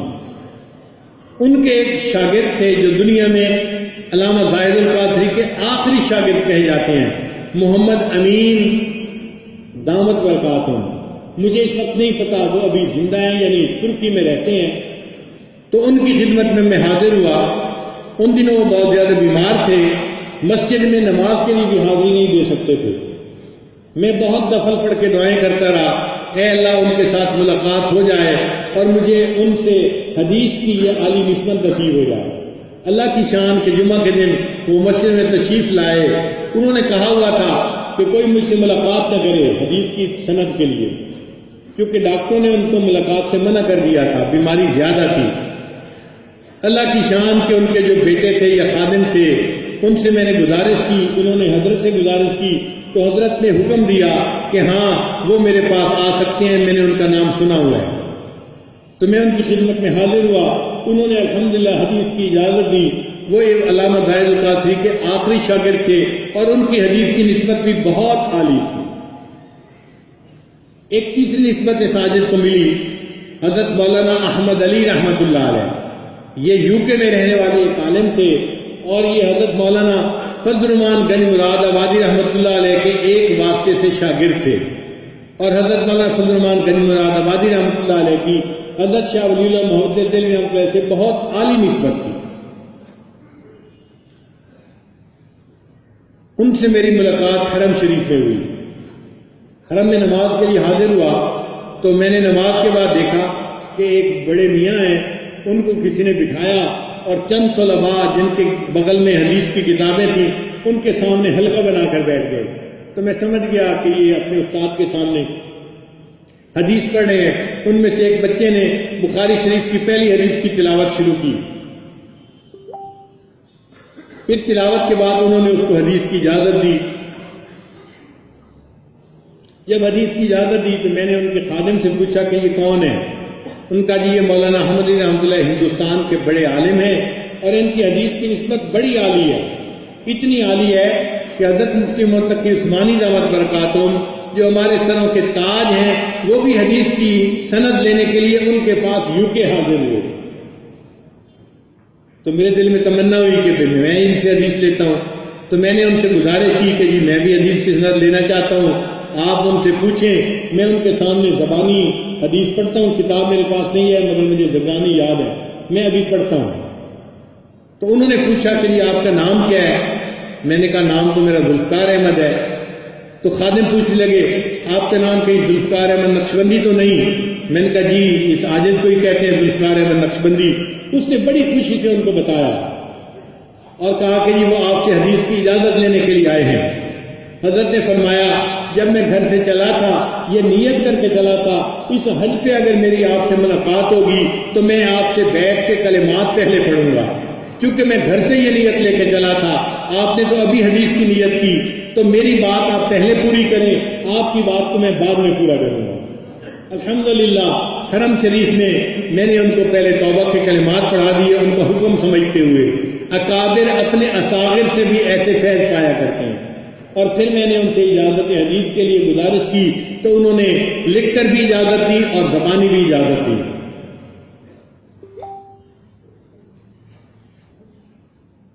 ایک اور بھی عالی سند ہے، حضرت مولانا تقی الدین ندوی دامت برکاتہم، ان کے پاس بڑے بڑے ہمارے ملک کے حضرات حدیث کی اجازت کے لیے گئے۔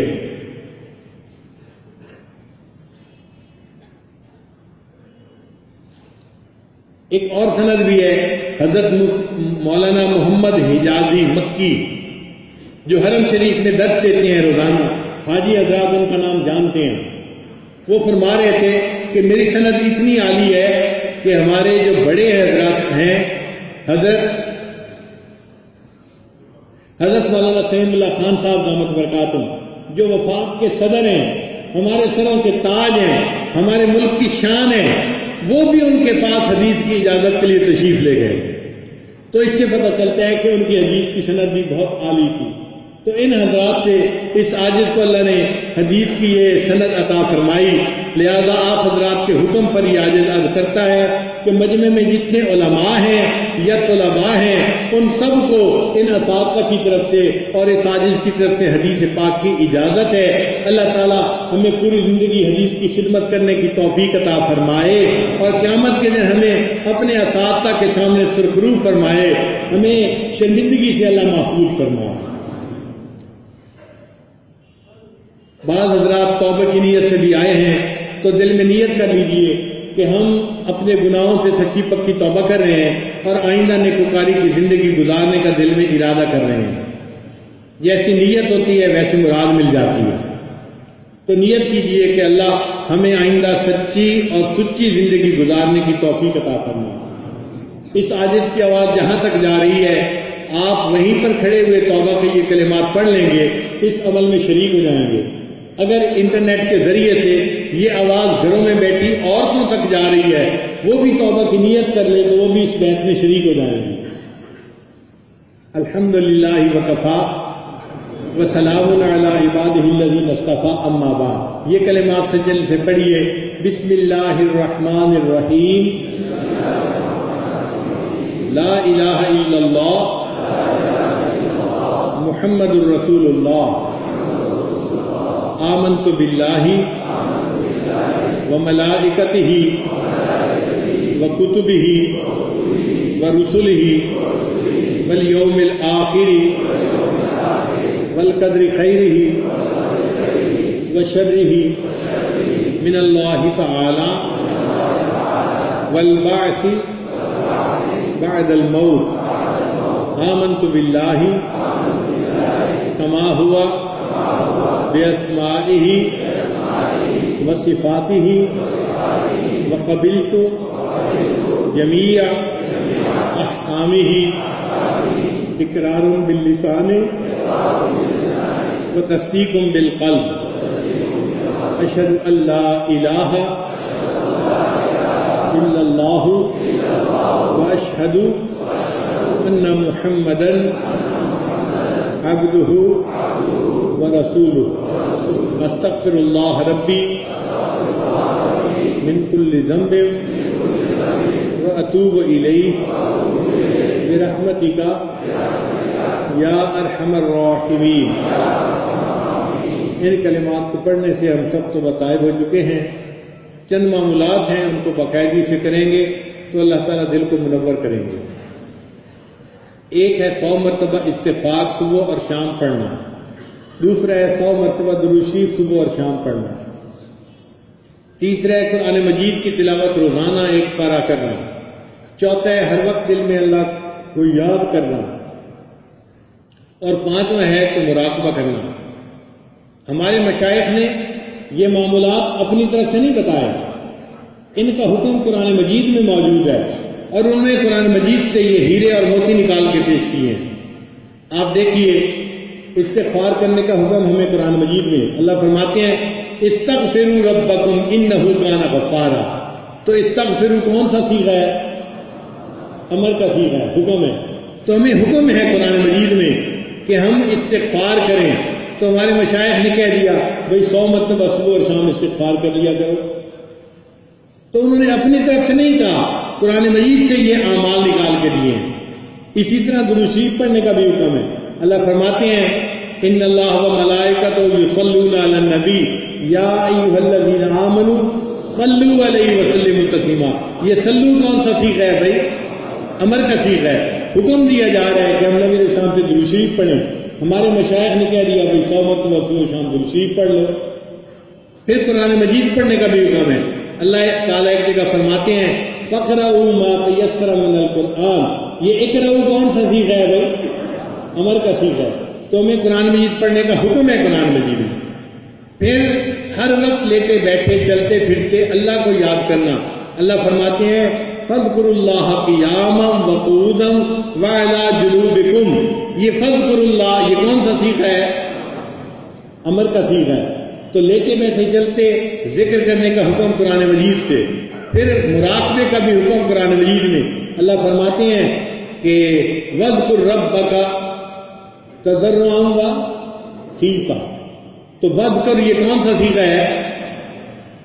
امر کا صیغہ ہے۔ تو قرآن مجید میں حکم ہے ہمیں کہ ہم اللہ کا ذکر کریں خاموشی کے ساتھ اور زبان سے۔ حضرت مفتی احمد شفیع رحمۃ اللہ معارف القرآن میں لکھتے ہیں کہ تضرعاً وخیفہ سے پتہ چلتا ہے کہ قرآن مجید میں خفیہ ذکر کرنے کا بھی حکم ہے۔ ودون الجہر من القول، اس سے پتہ چلتا ہے کہ لسانی ذکر کرنے کا بھی حکم ہے۔ تو فرماتے ہیں کہ یہ دونوں ذکر جو ہے یہ شرعی حکم ہے، ہمیں چاہیے کہ ہم خفیہ ذکر بھی کیا کریں اور لسانی ذکر بھی کیا کریں۔ دونوں کی دلیل قرآن پاک سے ملتی ہے۔ تو ہمارے مشائخ نے اپنے پاک سے کچھ نہیں بتایا، قرآن پاک سے ہیرے موتی نکال کے دے دیے ہیں۔ ہم اس پر عمل کریں گے، اس کے بدلے اللہ ہمارے دلوں کو منور فرمائیں گے۔ ہم ذکر کی چند منٹ کے لیے مشقت لیتے ہیں دعا سے پہلے، تو تھوڑی دیر کے لیے سب حضرات اپنی ظاہر کی آنکھوں کو بند کر لیں، من کی آنکھوں کو کھول لیں، اللہ کی طرف متوجہ ہو جائیں کہ اللہ کی رحمت آ رہی ہے، دل کو سما رہی ہے، اور دل کہہ رہا ہے اللہ اللہ اللہ۔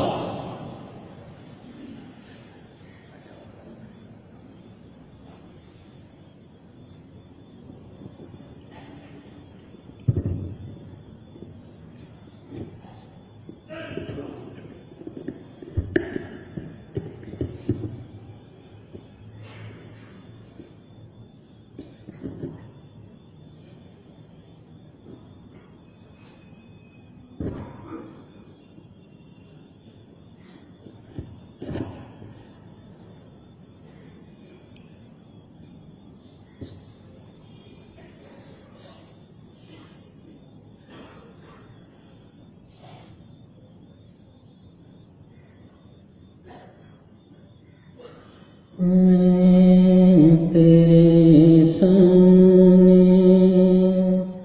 جھک رہا ہوں خدا، میں تیرے سامنے، میں تیرے سامنے جھک رہا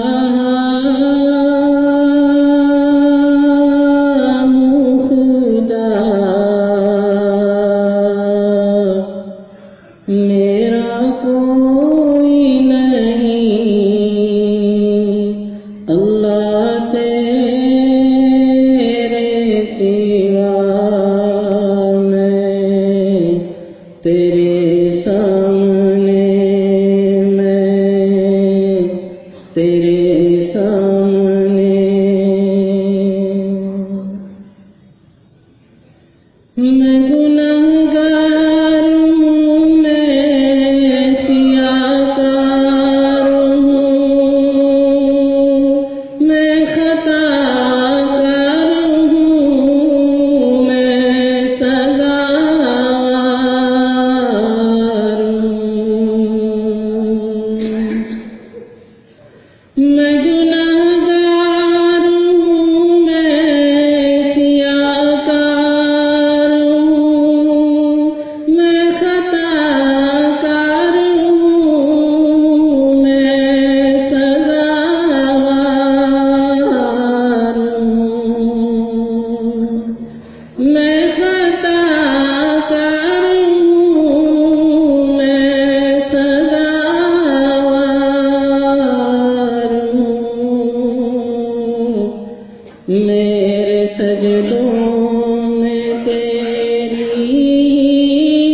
بخش دے گا مجھے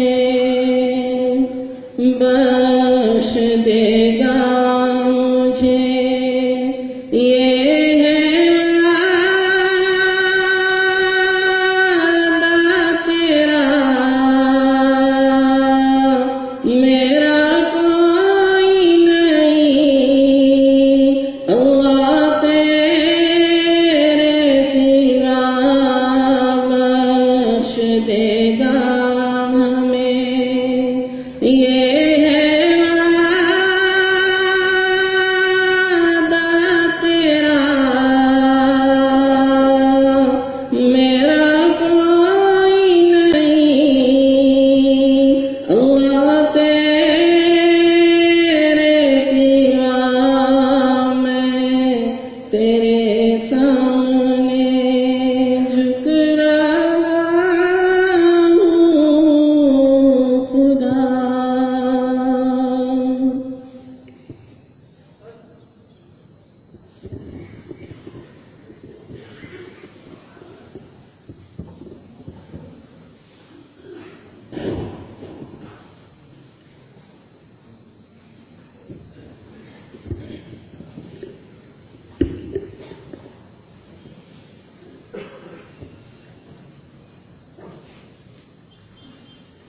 لا الہ الا اللہ محمد رسول اللہ.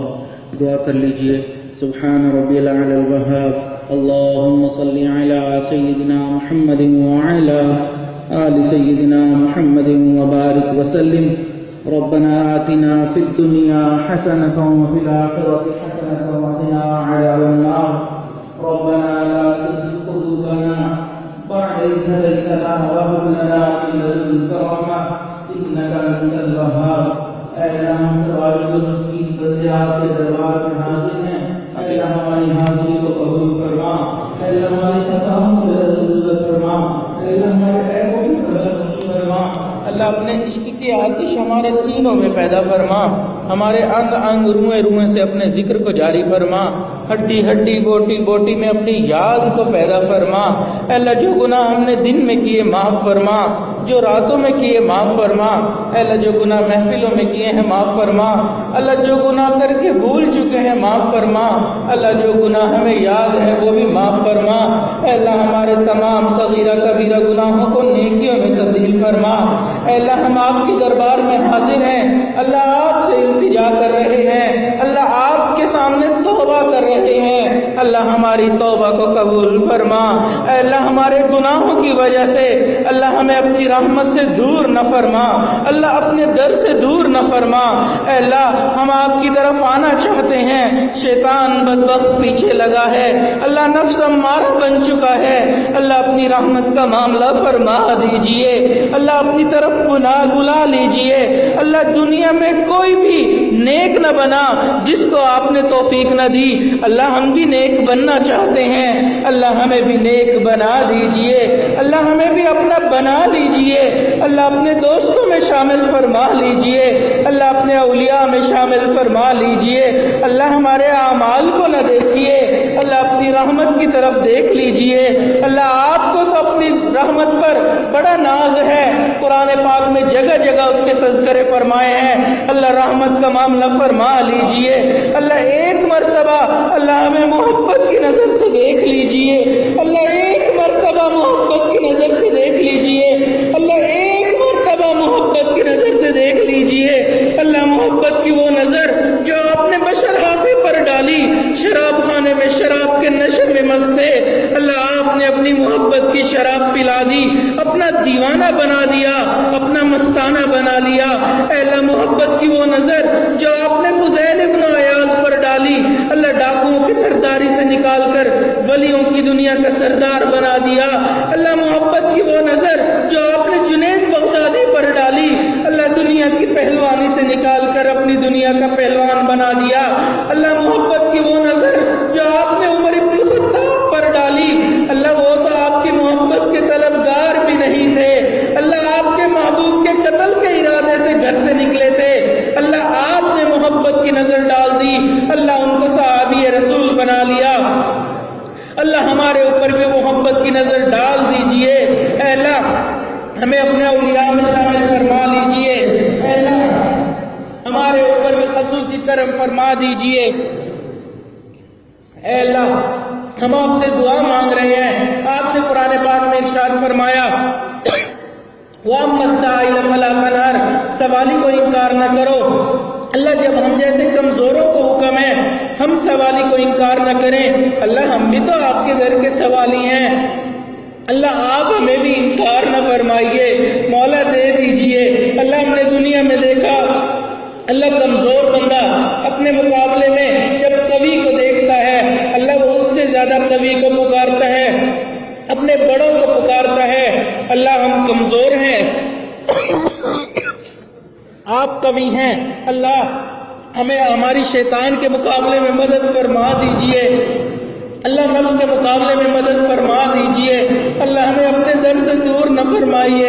اللہ اگر آپ نے دور کر دیا اللہ ہمارا کوئی نہیں آپ کے سوا، اللہ آپ کے تو اربوں بندے ہیں لیکن ہمارا کوئی نہیں، اللہ ہمیں عطا فرما دیجئے، اللہ ہمیں دے دیجئے۔ اللہ آپ کے یوسف علیہ السلام کریم تھے، بھائیوں کو معاف کرتے ہوئے انہوں نے کہہ دیا تھا لا تثریب علیکم اليوم، آج کے دن تمہارے اوپر کوئی گناہ کوئی قصور نہیں۔ اللہ آپ کے حبیب صلی اللہ علیہ وسلم بھی کریم تھے، انہوں نے فتح مکہ کے دن قریش مکہ کو یہی کہہ دیا تھا لا تثریب علیکم اليوم، اللہ آپ سب کریموں سے بڑے کریم ہیں، آج آپ اپنے بندوں کو یہی کہہ دیجئے لا تثریب علیکم اليوم اذهبوا وانتم الطلقاء، اللہ گناہ معاف ہو جائیں گے، اللہ خطائیں معاف ہو جائیں گی۔ اے بے قصوں کے دستگیر، اے ٹوٹے دلوں کو تسلی دینے والے، اے خالی چولیوں کو بھر دینے والے پروردگار، اللہ ہم نے بھی چولیاں پھیلا رکھی ہیں، اللہ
بیٹی، اللہ ہمیں بھی ان خوش نصیب لوگوں میں شامل فرما لیجئے۔ اللہ اگر آپ نے رحمت کا معاملہ نہ فرمایا، اللہ ہماری وہاں پر عیبوں کو کھول دیا، اللہ وہاں پر ہم رسوا ہو جائیں گے۔ اللہ آپ کے حبیب نے ارشاد فرمایا، امتیوں قیامت والے دن میرے چہرے کو کالا نہ کر دینا۔ اللہ اگر ہمارے نامہ اعمال کو کھول دیا گیا، اللہ اگر ہمارا حساب و کتاب شروع ہو گیا، اللہ ہم وہاں پر بڑوں کی رسوائی کا سبب بن جائیں گے۔ اللہ ہمیں عزتوں کا سبب بنا دیجئے، اللہ عزتوں کا سبب بنا دیجئے۔ اللہ بڑوں نے تو ہمارے اوپر اعتماد کیا، اللہ ہمیں اس اعتماد کو پورا کرنے کی کوشش کرنے کی توفیق عطا فرما دیجئے۔ اللہ رحمتوں کا معاملہ فرما دیجئے۔ اللہ ہمارے گناہوں کو نہ دیکھیے، اللہ ہمارے گناہوں کو نہ دیکھیے، اللہ کرم کا معاملہ فرما دیجئے۔ اللہ اس سے پہلے کہ لوگ ہمیں کلمہ پڑھائیں، اللہ ہمیں اپنے اختیار سے کلمہ پڑھنے کی توفیق عطا فرما۔ اس سے پہلے کہ ہماری ظاہر کی آنکھیں بند ہو جائیں، اللہ من کی آنکھیں کھلنے کی توفیق عطا فرما۔ اس سے پہلے کہ لوگ ہمیں غسل دیں، اللہ غسل توبہ کی توفیق عطا فرما۔ اور اس سے پہلے کہ ہماری نماز جنازہ پڑھی جائے، اللہ نماز کی حضوری نصیب فرما، سجدے کا سرور نصیب فرما، رات کے آخری پہر کے مناجات کی لذت نصیب فرما۔ اللہ اس سے پہلے کہ قیامت والے دن آپ کے سامنے پیشی ہو، اللہ ہمیں تقوی کی پوشاک پہننے کی توفیق عطا فرما۔ اللہ قیامت والے دن کو سب سے زیادہ خوشیوں والا دن بنا۔ اللہ دور قریب سے جتنے حضرات موجود ہیں، سب کی نیک دلی تمناؤں کو قبول فرما۔ اللہ آپ نے یہ ملک ہمیں عطا فرمایا، اللہ ہمیں اس ملک کی قدردانی کی توفیق عطا فرما۔ اللہ اس ملک کو امن کا گہوارہ بنا، اللہ اس ملک میں شریعت کا نفاذ کرنے کی توفیق عطا فرما۔ اللہ جو اس ملک کے دشمن ہیں، اندرونی یا بیرونی، اللہ سب کو ہدایت نصیب فرما۔ جن کی قسمت میں ہدایت نہیں، اللہ چن چن کے دفع دور فرما۔ اللہ اس ملک کو آفات سے محفوظ فرما، آفات و بلیات سے محفوظ فرما۔ اللہ سب آسمانی عذابوں سے محفوظ فرما، اللہ زمینی عذابوں سے محفوظ فرما، اللہ قحط سالی سے محفوظ فرما۔ اللہ ہر طرح کی پریشانیوں سے ہماری حفاظت فرما، اللہ ہر طرح کی پریشانیوں سے اللہ سب کی حفاظت فرما۔ اللہ دنیا میں جہاں کہیں مسلمان پریشان ہیں، اللہ ان کی پریشانیوں کو ختم فرما۔ اللہ ایک مرتبہ قبیلہ طے کی ایک عورت آپ کے محبوب کے سامنے سے ننگے سر گزر گئی تھی، اللہ آپ کے محبوب نے اپنی چادر سے اس کا سر ڈھانپ دیا تھا۔ اللہ آج آپ کے محبوب کی امت اقوام عالم کے سامنے ننگے سر کھڑی ہے، اللہ امت کا سر ڈھانپ لیجئے، اللہ امت کا سر ڈھانپ لیجئے، اللہ امت کا سر ڈھانپ لیجئے۔ اے دعا اور یاد کر عرش بری کو کام کے، اے خدا رخ پھیر دے اب گردش ایام کے، خلق کے راندے ہوئے دنیا کے ٹکرائے ہوئے آئے ہیں اب تیرے در پر ہاتھ پھیلائے ہوئے۔ حق پرستوں کی اگر کی تو نے دل جوئی نہیں، تانا دیں گے بدھ کے مسلم کا خدا کوئی نہیں۔ خوار ہیں بدکار ہیں ڈوبے ہوئے ذلت میں ہیں، جو بھی ہیں آقا تیرے محبوب کی امت سے ہیں، اللہ جیسے بھی ہیں اللہ آپ کے حبیب کی امت میں ہیں۔ اللہ امت کے سر کو ڈھانپ لیجئے، اللہ امت کو عزت رفتہ عطا فرما دیجئے، اللہ عزت رفتہ عطا فرما دیجئے، اللہ عزت رفتہ عطا فرما دیجئے۔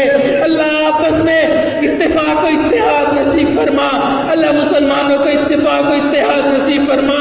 اے اللہ مدارس عربیہ کی حفاظت فرما، جہاں خانقاہیں ہیں اللہ ان کی حفاظت فرما، دعوت و تبلیغ کے کام کی حفاظت فرما، جہاں اللہ ہوتی ہے ان خانقاہوں کی حفاظت فرما۔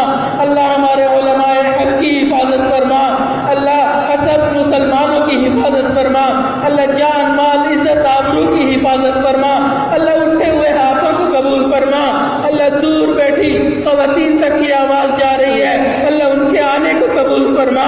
اللہ ہم نے دنیا میں دیکھا جہاں پر خواتین چل کے آ جائیں دنیا کے لوگ قتل کے مقدمے بھی معاف کر دیتے ہیں، اللہ لوگ بھی خواتین کو عزت کی نگاہ سے دیکھتے ہیں، اللہ وہ یہاں پر چل کر آئی ہیں اللہ ان کے آنے کو قبول فرما، اللہ ان کی دلی نیک تمناؤں کو قبول فرما۔ گھر بار کی پریشانیوں کو ختم فرما، کاروبار کام کاج کی پریشانیوں کو ختم فرما۔ اللہ جن گھروں میں جوان بچے بچیاں موجود ہیں اللہ ان کے مستقبل کو روشن فرما، اور گھر میں جوان بچی موجود ہو اس کے رشتے نہ آتے ہوں، ماں باپ کے دل پر کیا گزرتی ہے آپ جانتے ہیں، اللہ ان کے لیے نیک قدردان نیک ساتھی اللہ ان کے لیے رشتوں کا بندوبست فرما۔ اللہ ہمارے اٹھے ہوئے ہاتھوں کو قبول فرما، اللہ اس مجمع پر خصوصی رحمت اور کرم کا معاملہ فرما۔ اللہ اٹھنے سے پہلے ہماری تمام نیک مرادوں کو قبول فرما، جو مانگنا چاہیے تھا نہیں مانگ سکے اللہ اپنی رحمت سے ہمیں وہ بھی عطا فرما۔ اللہ ہمارے عزیز و اقارب مشائخ جو فوت ہو گئے اللہ ان کی مغفرت فرما، جن کی آپ نے مغفرت کر دی اللہ قرب کے اعلیٰ ترین درجات عطا فرما۔ اللہ اس مدرسے کو دن دگنی رات چگنی ترقی عطا فرما، یہاں کا انتظام کرنے والوں کو اللہ مقبول بندوں میں شامل فرما، اللہ اساتذہ کو اپنے مقبول بندوں میں شامل فرما، اللہ پڑھنے والے طلباء کو اللہ مینار نور شخصیت بنا، اللہ اس ادارے کے فیض کو عالم کے کونے کونے تک پہنچا، اللہ ہماری ان دعاؤں کو اپنی رحمت سے قبول فرما۔ وصلی اللہ تعالی علی خیر خلقہ سیدنا محمد وعلی آلہ واصحابہ اجمعین برحمتک یا ارحم الراحمین۔